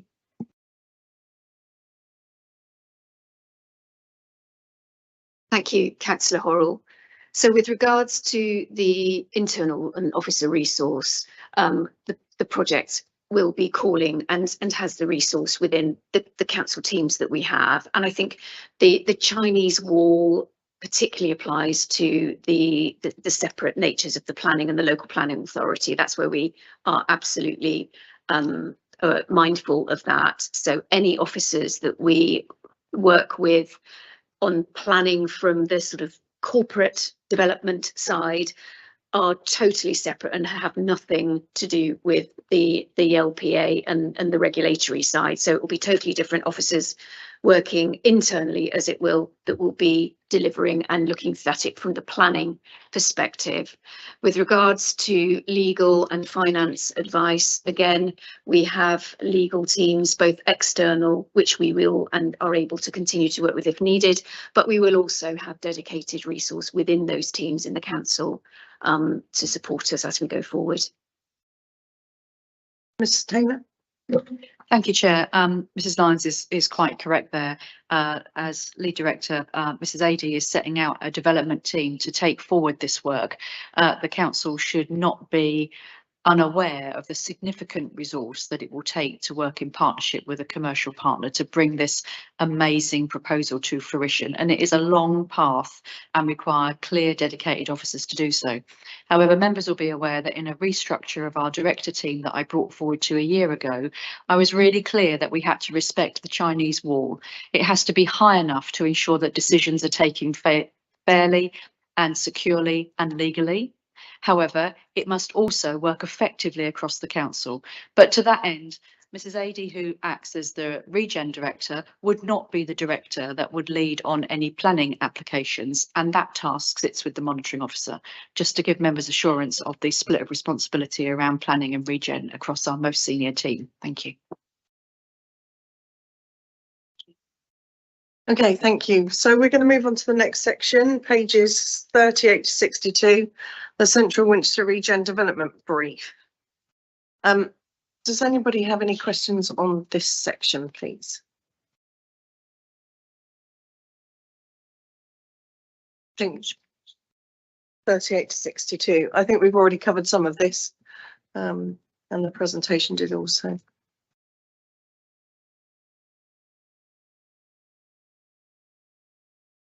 Councillor Godfrey. It's, I was going to say a simple question. The development brief is a very attractive set of objectives we want to, I think, all see delivered. What levers do we have should we need them? What levers do we have to ensure that the development brief is delivered by the development partner, with the development partner? Thank you, Councillor Godfrey. Again, I think that's probably something Mr. Matthews can help with regards to the development agreement. The development brief is firmly baked into the development brief. So again, Mr. Matthew, if you wouldn't mind talking us through that. Yes, so the development brief will be a schedule to the development agreement. Therefore, it forms part of the legal agreement you enter into. That's point one. Point two is their delivery plan has to meet the objectives set out in that development brief. So does any planning application. And they have a general obligation to deliver the scheme in accordance with the development brief and their plan. So the development brief, as I think I said before, I regard it as the anchor against which this whole relationship revolves. So it is very much written into the development agreement. It's not floating outside it, it's in it.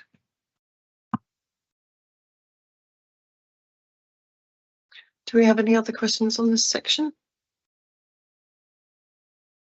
No, in that case, we'll come on to pages 63 to 75, the recommended development partner tender submission.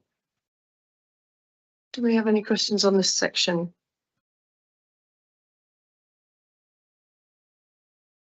Councillor Horrell. The public open space is a crucial part of the SPD, and Councillor Crask has already asked something about that. There is reference in the document to sort of an entity management company to manage public realm. Is that something that we can expect as a proposal which would bring everything together, presumably get some level of consistency, but it talks about a sort of in-house management company to do that. I'm just seeking further clarification, please. Thank you. Thank you, Councillor Horrell. So with regards to the setup of that management company, that will comprise members from various different interested parties and other key stakeholders. So it would have representatives of not only the development partner, but members from the council would be on that, local tenants, local residents.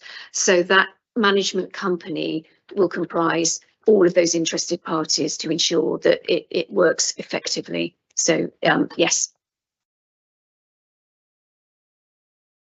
Councillor Crask. Thank you, Chair. Looking at page 71, Biddery demonstrated a clear understanding of the Winchester movement strategy and intends to create and chair a regular transport steering group. Is there anything you can talk about in terms of what experience they might have in dealing with the complexities that are coming in this area? Is that something they can talk about? Again, I think probably that would be better to do that in exempt Councillor Crask, thank you. Councillor Hall. Chair, I'm very aware that Iceland and Poundland have a very significant place in the hearts of many of our residents, but on page 68 it talks about a quarter that's sort of biased towards independent-led retail, and I understand completely why. What is our proposal on those current organisations who use that space very effectively, or is that something you'd rather have it exempt? Thank you. Exempt for that one, I believe. We'll come to that at the end. Any other questions on this section? Councillor Hall. Chair, social value is a really important element, and it talks about setting targets and monitoring. Is that something that, again, there'll be a thread through the development agreement and the next 6 months as to how we're going to approach that, and how we'll evaluate that, and what meaning we give to that as an organisation? Thank you. Thank you. In terms of social value, I think what we can expect to see is very clear objectives for what we want to achieve in terms of those social value outcomes. And the governance structure that was touched upon earlier as part of the discussion, we would expect to see social value monitoring and ongoing commitments being part of a regular agenda for the project board that would be discussed on a monthly basis. There would be commitments by the developer to actually measure the data around those social value outcomes, so that is comprehensively captured through the development process of delivery and then beyond. I just had a quick question on page 70 when we're talking about net zero. So you've got the 5 ways that they're going to achieve net zero. So minimise upfront carbon, maximise low carbon natural materials, etc. The rest of it's really self-explanatory. Number 2 says offset at start of site, and I just wanted clarification about what that is, please. So this is part of their approach of how they look to ensure that they are carbon zero. The approach set out would look to only use offsets if absolutely required. But what they want to ensure that they do is make sure that there's a comprehensive sustainability strategy embedded right at the beginning of the project, so that that carbon treatment can be ensured across all stages of the development process. So to clarify, they will be paying for offsetting at the start of that build. Is that what that number 2 is saying? So I think that says, because that work and that has not yet been undertaken, there's no approach at the moment that would dictate and require an offset at the beginning, and that would have to be established if needed once that work has been undertaken, to understand what the carbon implications are of the scheme that has been arrived at and that would be submitted for planning. Councillor Lamey. Thank you. 1.7 archaeology. If in the unlikely event that we do find a major structure or it, how does that affect the agreement? Because that could take a very long time to excavate properly. And we may wish to use that as a tourist attraction.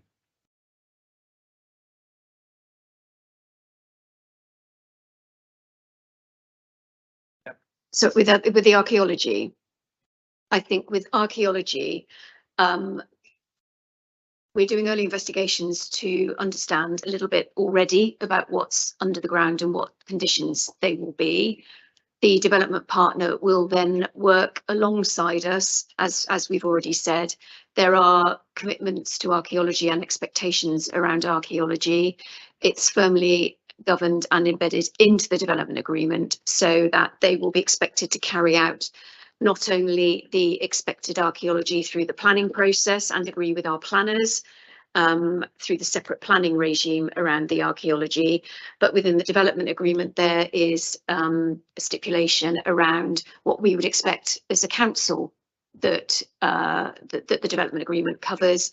So if there is some archaeology discovered, they will alert us, work with us, and anything that's found under the ground, anything that is there belongs to the council, and it is for the council to say what we want doing with that and how we want the developer to treat that archaeology. So it's very much within our interest and our remit. Yeah, but obviously that's going to put some delay into the major part of the project. So who bears the cost of that? I think if there is any archaeology then there is a delay. I think obviously we would delay and it would be at the developer's cost. It's not something that the council is looking to expose ourselves to. Councillor Learning. Thank you. This is intrinsic in the development agreement that if we do discover something incredibly major, and we did discuss this at the regeneration committee, that time will be given to make sure there is time for proper exploration, proper preservation and proper future treatment of anything that we find. But again, it is intrinsic in the development agreement that that might happen and that provision is in there. I just wanted to add that that's in the risk log, just had pointed out, so that has been spoken about in their report. Councillor Horrell. Chair, a couple of things that talk to the movement strategy. I love the idea of the last mile delivery concept to the new quarter, which would be great. But we refer on page 71 to the interim on bus solution, on-street bus solution. Is it interim or will that become the permanent solution, given you've already indicated the developer wants to talk to those involved in movement and transport rapidly as to how we approach that? Also, the activity that's going on at Station Approach as well, just to make sure we're all coordinated and not investing monies that have to change. Thank you. Councillor Learning. Thank you. Clearly the aspiration always has been to absolutely minimise the amount of traffic going through the site. So this is why we describe it as an interim solution, because we do want to look ahead to see what else might be done around that area. Clearly the movement strategy is a long-term process. It's a 15-20 year plan at best, I would say. It's still uncertain what funding will come forwards for potential changes to the surrounding streets and other things that might happen. So we're clear that the intention was it would always be an interim solution, always looking forward to something better up the road. And if the developer can work with us to bring forward a different and better solution at an earlier point in time than we've expected, then that would be fantastic. But I would say that we've put an incredible amount of time and effort into having a workable solution, which does free up the bus station site at an early time. And I have to say that while we clearly want to explore this, I think we probably will have to have an interim solution and not be able to move straight to something which we consider to be the final solution, if you like. Councillor Learning, does Station Approach and the discussion that happened many years ago about a transport hub and the efforts going into that bring that question back up about the location of buses alongside the trains? The location of buses is still under discussion, and I think we're also looking again at what we consider to be a transport hub. We don't just need to have one transport hub in our area, we can have multiple ones which serve different purposes in different areas. So the hub is definitely intrinsic to some of the discussions around station approach. I've certainly been talking to Stagecoach about what they might do differently if we were to treat the station as a hub, but people always will want to come down to the bottom of town. They will want to come to our shopping areas, so we always will want to have a significant number of buses coming into that part of town. But certainly we're being very flexible about this, and it's a case of watch this space. Do we have any more questions on this development partner tender submission? No, I shall move on to the development partner business case then. So if we take questions initially on the executive summary and strategic case together, pages 80 to 91. Does anybody have any questions on either the executive summary or the strategic case? Pages 80 to 91. Councillor Cromwelson. It's a fairly straightforward question. This is relates to a piece on 87, which we touched on before, which is the concept of in effect changing the development brief to include the income replacement. And this is where I'm interested in how the three shortlisted bidders reacted to that. What does it tell us about them? Was it just kind of like, yeah, okay, fine, we'll get on with it, or was it, oh my God? Can you describe how they reacted to that, and the sort of process that they went through in engaging with the team on coming up with their response to that? Thank you. Yes, the three shortlisted bidders were all different setups. So I think across the board, none of them were adverse to talking about the income replacement and generation going forward. The two of them, in fact, were far more supportive of that approach rather than a capital receipt up front. They were also very open to us discussing a mix of both capital receipt and income. Two of them came up with some really innovative ideas about how we could replace that income and how income could be generated, how the phasing, as Jennifer said, how the phasing works so that we minimise the impact on how our income sort of falls away and then comes back, and even with a view to increasing the level of income that we get at the moment. So it was very much a proactive approach across all three, but two more so than one. And would I be right in guessing that the preferred bidder is among the two rather than the third? You would be right. Any other questions on that section? Then we shall move on to the economic case and commercial case, pages 92 to 113. Does anybody have any questions on that particular section? Councillor Horrell.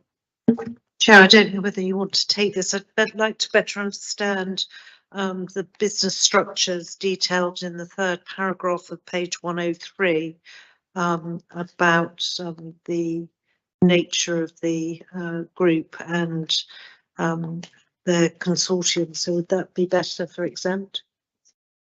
Yes, we'll keep that for exempt, Councillor Hall. Thank you. Any other questions on that section? No. We'll come on to then the financial case and management, pages 114 to 133. Do we have any questions on that section at all? Councillor Godfrey. Thank you, Madam Chairman. Page 115 in section 5.2 of in the financial case refers to profit share. Where are the details about profit share defined? And when we get to that, will you lead me through the profit share mechanism?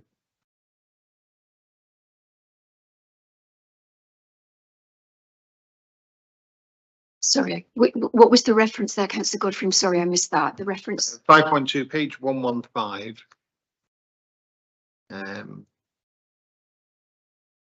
It talks about the approach of the recommended development partners approach is an agreed profit share. I just want to make sure I don't miss this when it comes up for more detailed.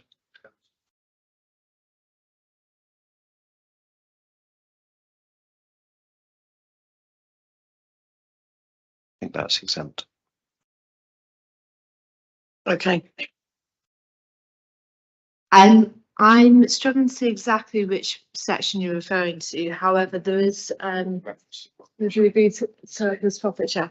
So this so I believe that will be referring to the overage provisions that are set out in the development agreement. So there would be a planning overage and also a sales overage, which would be included in the development agreement, which will allow the council to benefit from any uplift in either land value or higher values which are achieved from the site over time, over and above which those which were stated in the open book financial model that would be undertaken to assess the land value at that valuation exercise prior to the point of submission of the planning application. So it's not we're not referring to a profit share in relation to probably more of a corporate joint venture structure. This is referring to overage in this instance. When we get to that, then the development agreement, that part, I would be grateful for a detailed explanation. Thank you. Understood. Thank you. Do we have any other questions on this section? No. Councillor Horrell? Chair, it's clear in the document that there will be an effort made to bring forward the first phase to help us counter our loss of revenue on the properties we already have. Will that, again, that detail be mapped out in the next 6 months so that we can understand how long we have to wait, as it were, to retrieve that money, given that we've obviously got that built into current budgets? Thank you. Thank you. When we come to the full business case stage, we would expect that to be comprehensively mapped out. There would be a full appraisal which would have been compiled for the whole site, so across the detailed first phase, but also looking at the wider site, so you have a full understanding of that overall financial impact from a viability assessment perspective. At the same time, Liz and her team would be looking at the affordability for the council and how that tracks against financial commitments that the council have, so that will be set out comprehensively at the full business case stage. And I think really importantly, just to add to that, is the fact that, as we've mentioned before, the development partner is not going to go away and present us with some. We'll be sitting there working with them and alongside them to make sure that our requirements and the affordability and the factors that we need are considered and built into the process as we go along. So it's not something that we'll be presented with after 6 months for us to say it doesn't work. We'll be working iteratively with them throughout the process. Okay, any other questions on that section? Okay, moving on to the first appendix in this part of the paper then, Appendix CI from 134 to 138. Do we have any questions on that?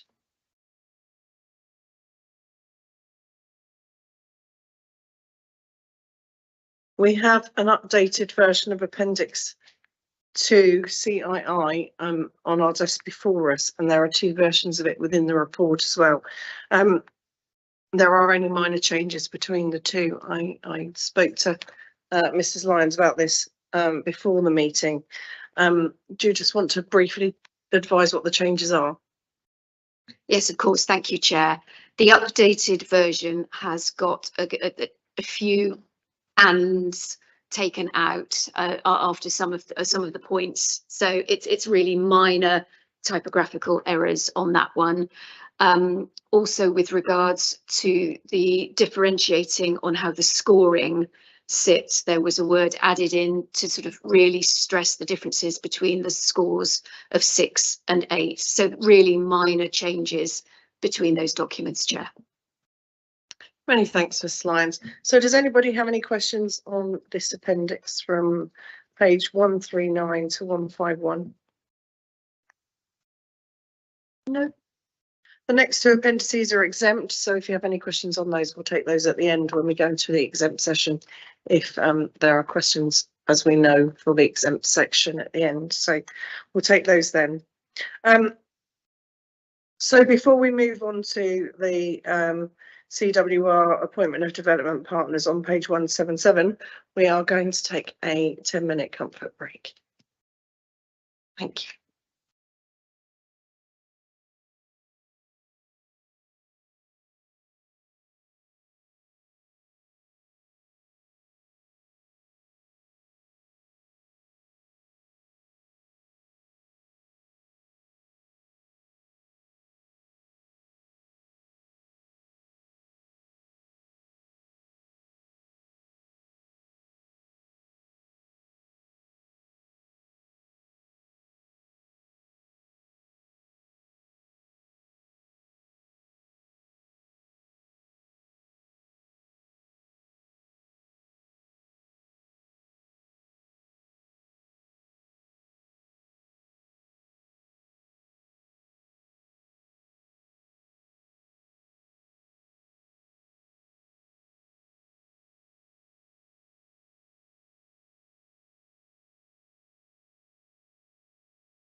Thank you and welcome back. I hope you've had a chance to all put on your coats and blankets during the break. So now we're coming on to the Central Winchester Appointment of Development Partners Development Agreement. So the first chunk I'm going to take is from pages 177 to 191. So starting with the Development Agreement summary. Do we have any questions on that section? Councillor Horrell. Chair, would the team be kind enough to just tell us what the variations are referred to in 1.5 on page 177, please?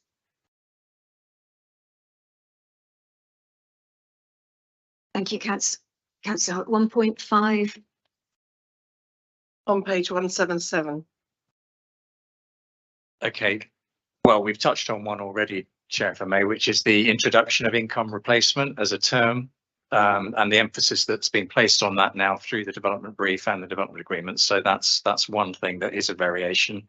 The other positions I think are probably best picked up in the exempt part of the meeting, if I may.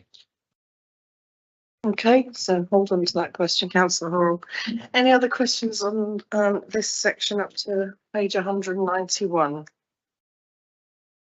Councillor Horrell. Chair, could the team please just help us to better understand what 3.1 actually means? Thank you. Sorry, that's on page 178. 3.1. The parties that will sign the development agreement will be the council and the developer, and I think that links back to the consortium question that we were going to come back to also in exempt, so we can explain that, and then it goes on to explain that for reasons I think that will become more clear in exempt, there will also be a parent company guarantee sitting behind that, so that's what 3.1 is alluding to, and that gives you the security knowing that your development partner is backed, financially backed and performance backed. Any other questions on this summary piece? No. Okay. Yes. Oh, Councillor Hall. Chair, and we might want to pick this up along the way because I think I've heard something slightly differently tonight. 4.11 on page 179 talks about an exit strategy and selling to an investor or the like. And I was reassured that none of that would happen without our agreement. But it does say here that will be proposed and agreed under the development delivery plan. So could we just clarify what flexibility exists here if the assets get moved for some reason? Yes, Chair, 4.11 is explaining what an exit strategy means. It doesn't necessarily denote that we're going to agree to anything and whatever the developer is proposing. The reality, again, without straying too much into what might be exempt, is that the developer, the recommended development partner, is not looking to send this out to third parties. They're looking to contain the project within their consortium structure. Anything beyond that would require the council's approval and consent.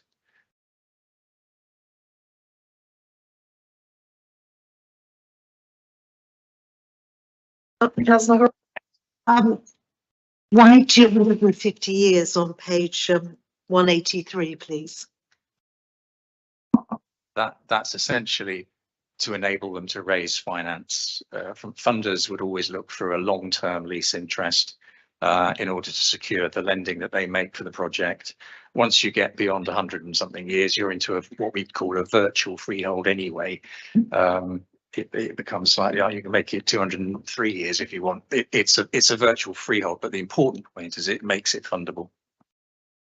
And do we have any others like that in the council?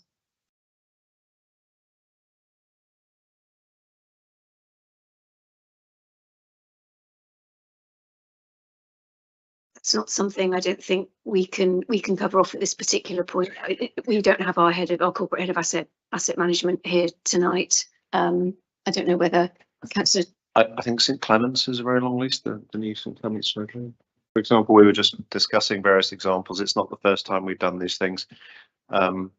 So, Councillor Todd, rather than speculating, should we ask their head of asset management to come back to us with a I think that's a very good idea. We can provide some other examples of where we have long lists. We definitely have some in that category. Many thanks. Do we have any other questions on this section, please? Councillor Hall.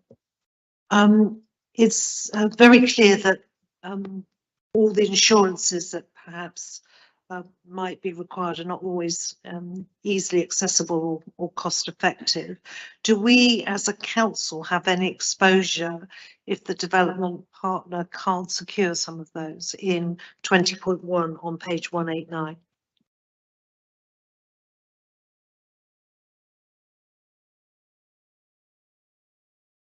Shall I deal with that?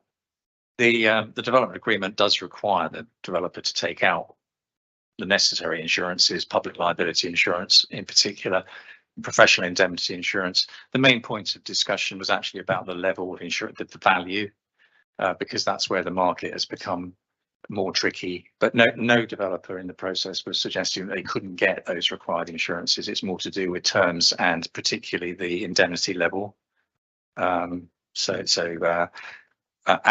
in fact, the development agreement would then cater for a situation where those insurances are not available in the market at all, because that would be a situation you face with anybody.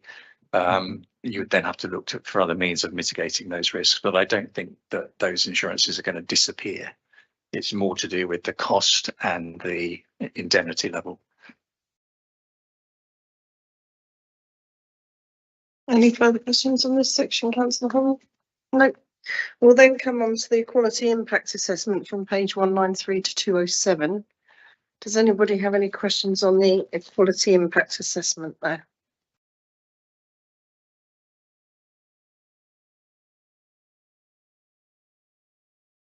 Nope. Then we shall move on to the risks. I know we've already had a question regarding the archaeology on this section.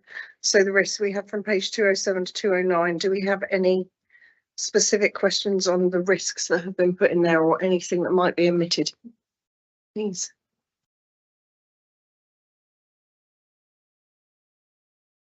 No.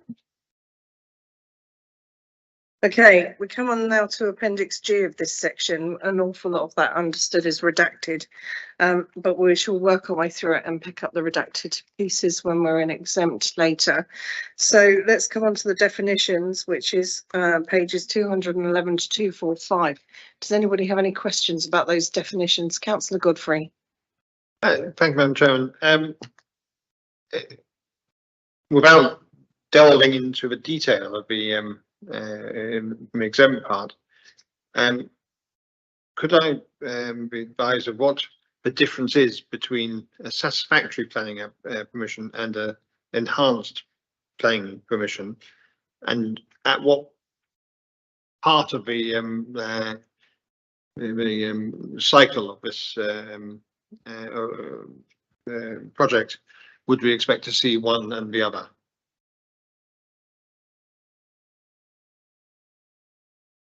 Thank you, Councillor Godfrey. The satisfactory planning permission would be the planning permission that meets all the objectives of the development brief. An enhanced planning permission would be anything that then is over and above the satisfactory planning permission. So this, you get a satisfactory planning permission. Stephen, do you want to come in on that one, Mr. Matthews, just to make sure that everyone understands? Yeah, this at the level of general principle, because whilst it's redacted, I don't think this is dangerous territory. An enhanced planning permission is used for the purposes of overage. In other words, the council's ability to take more land value because the land value has gone up as a result of a planning permission that is greater than the planning permission that was essentially envisaged. So if by whatever means the developer is able to secure a better planning permission than they had originally intended or expected, then if that increases the value of the land, that enhanced value is shared with the local authority. This is a common approach. Thank you. At what, well, I'm expecting a planning permission to come forward which covers the development brief, and that would presumably be the first planning permission which would cover the project and the design brief. Why would a second planning permission be sought? The intention here, correct me if I'm wrong, is for the initial planning application to be a hybrid. For the a hybrid is, all right, a general planning application for the whole site, illustrating the intention for the whole site, but for a detailed planning application to be made for the first phase, that would result in there being further reserved matters applications in relation to subsequent phases. Somebody stop me if I'm getting any of this wrong. So it isn't a case of there being a single planning application and that's the end of the story. There would be those subsequent reserved matters applications in relation to the second, third, or whatever it is phase. It's also possible for developers to seek material minor amendments, which is a contradiction in terms, I know, but that is possible. So any party in holding a planning permission can always seek to go back on matters of that kind and get more permission to do extra units. It may be an additional residential units in addition to those they've already got consent for. So the purpose of the definition, as I say, just going back to the beginning of your question, is to enable the council to secure any uplift in value as a share, and that's overage, planning overage. If I may, just then to be clear in my mind, the sequence of events, whatever a hybrid planning permission is, will come forward, which will outline the development brief in total, and would, because of that particular status, would require approval from a council before it was submitted, and therefore would be a significant milestone within the project. If they then deviated away from that, then there would be subsequent significant planning permissions which could be stated as being enhanced at a later stage, which would amend that initial planning permission. Is that? Well, let me go again. The hybrid is obviously causing some confusion. What it actually means is you've got one planning application, but it's doing two things. One is an outline application for the whole site, an outline planning application. But in the same application, there is a detailed application for the first phase. So that's why it becomes hybrid, because it's a mix of outline planning application and detailed planning application in one application. That necessarily means that for subsequent phases there would have to be further application made in relation to those subsequent phases. And just going back to the point I was trying to explain earlier, this all then gets us back to overage. So any situation in which the developer secures enhancements on that planning position, whether it's additional units, whatever it may be, extra floor space, the council would share in the uplift in value of the land as a consequence.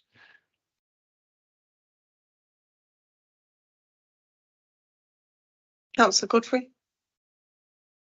My next point is about the general use of long stop dates. At least two. What long stop dates are there, and when are we expecting them to be come into play, or not, hopefully?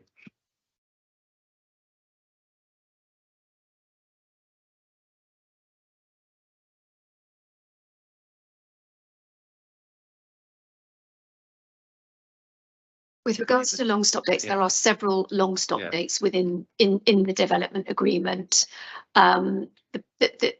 It governs key milestones throughout the project, and they're set as a sort of a drop dead stop date. So I think with regards to when they are we taking those in exempt? Yeah, we can take those in exempt. But yeah, but basically the long stop dates set the very last time that any of these particular milestones. So for example, there's a long stop date that says how long they've got to get the planning submission, planning application in. There's then another date that says how long we've got to get the planning approval. There's another long stop date then that sets the conditions that need to be set. So at each key milestone throughout the development agreement and throughout the process, there is a long stop date. And the idea behind those long stop dates is that it encourages and makes sure that momentum is kept throughout the project, so that you can monitor against those long stop dates to ensure that progress is made. They are long stop dates rather than the target dates. So it does get a little confusing with all the dates, but I was just really after a list of what they were, not when they were, and the sequence. So you've given me three, but are there more besides those three? I suggest, Chair, that we can have a productive conversation of this in exempt, but I mean, maybe we list them, but in terms of timing. Do you want me to list? I can list them. I've got it in front of me. So we have a long stop. No, Don't worry, we'll pick this up in All of exempt it. when we can talk about it in in its the round. Okay, completeness. sure. Okay. Any further questions on this definitions section? Was that your pen going up, Councillor Godfrey?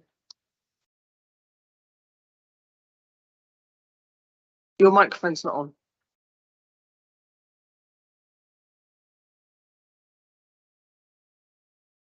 We'll come back to you if there's another question, Councillor Godfrey.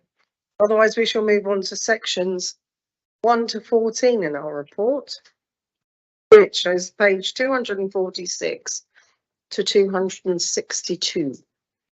So over those 16 pages, do we have any questions on those sections?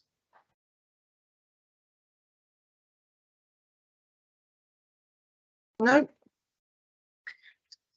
Oh, Councillor Godfrey. My first question is section 6.8 refers to the final reconciliation date. Where does this appear during the life cycle of the project?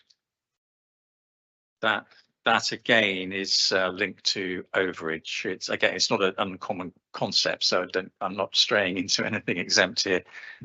This is the point in time at which you calculate sales overage. There are two types of overage in any deal like this. One is planning overage, the other is sales overage. When it comes to sales overage, what no public body would want to do is wait until everything's sold. So you have a final reconciliation date that's triggered at a point in time, and it might be, I can't remember what we've said exactly here, but if it's say 90% of everything's been sold, you do a valuation of the last few units. Otherwise, you're waiting indefinitely for your overage. So it's a reconciliation date at which you calculate how much overage on sales the local authority is going to receive, and that's not an uncommon concept.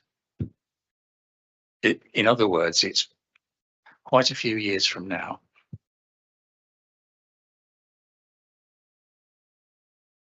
Many thanks. Do we have any other questions on pages 246, 262 that aren't exempt? Nope. Okay, sections 15 to 25, pages 263 to 289. Do we have any questions on that part?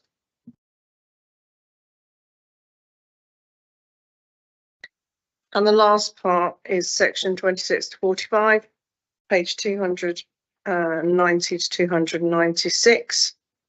Those sections there. I'm aware again that a lot of it is redacted, so probably best an exempt.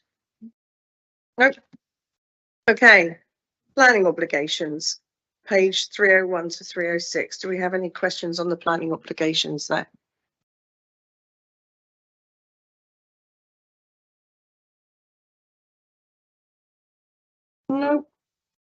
Work obligations, page 307 to 311.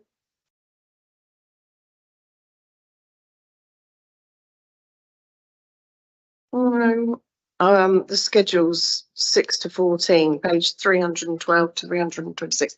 Councillor Godfrey. I'm sorry, schedule 4, which is planning obligations.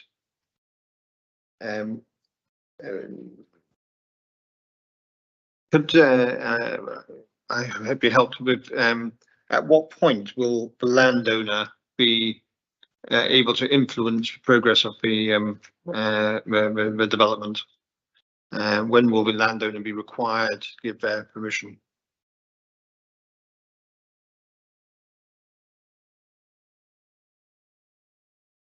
Thank you, Councillor Godfrey. Before the planning application is submitted, the council needs to approve that planning application.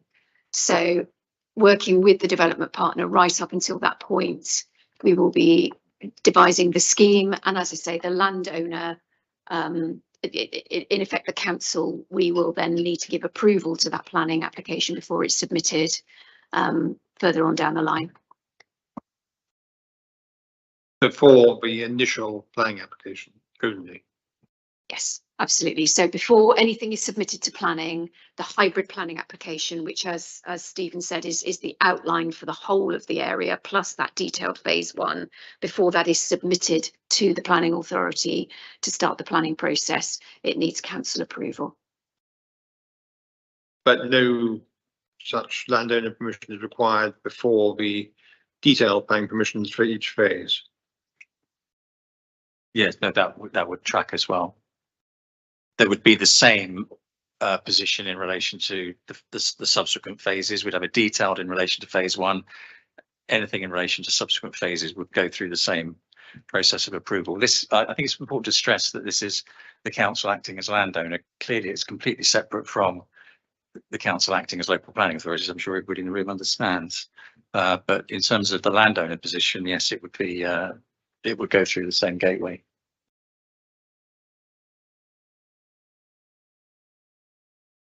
Thank you. Coming on to back onto schedules 6 to 14, page 312 to 326. Anything there that's not exempt that you'd like to ask questions on? Nope. Appendix 1, 327, 329. 2, 330 to 332. Appendix 3, Part A, from 333 to 344. B, 345 to 354. Or C, 355 to 364. No. Okay, would somebody like to propose then that we move to exempt, please? Councillor Laming, second Councillor Cutler. All agreed? Agreed. Okay, we shall now move into exempt.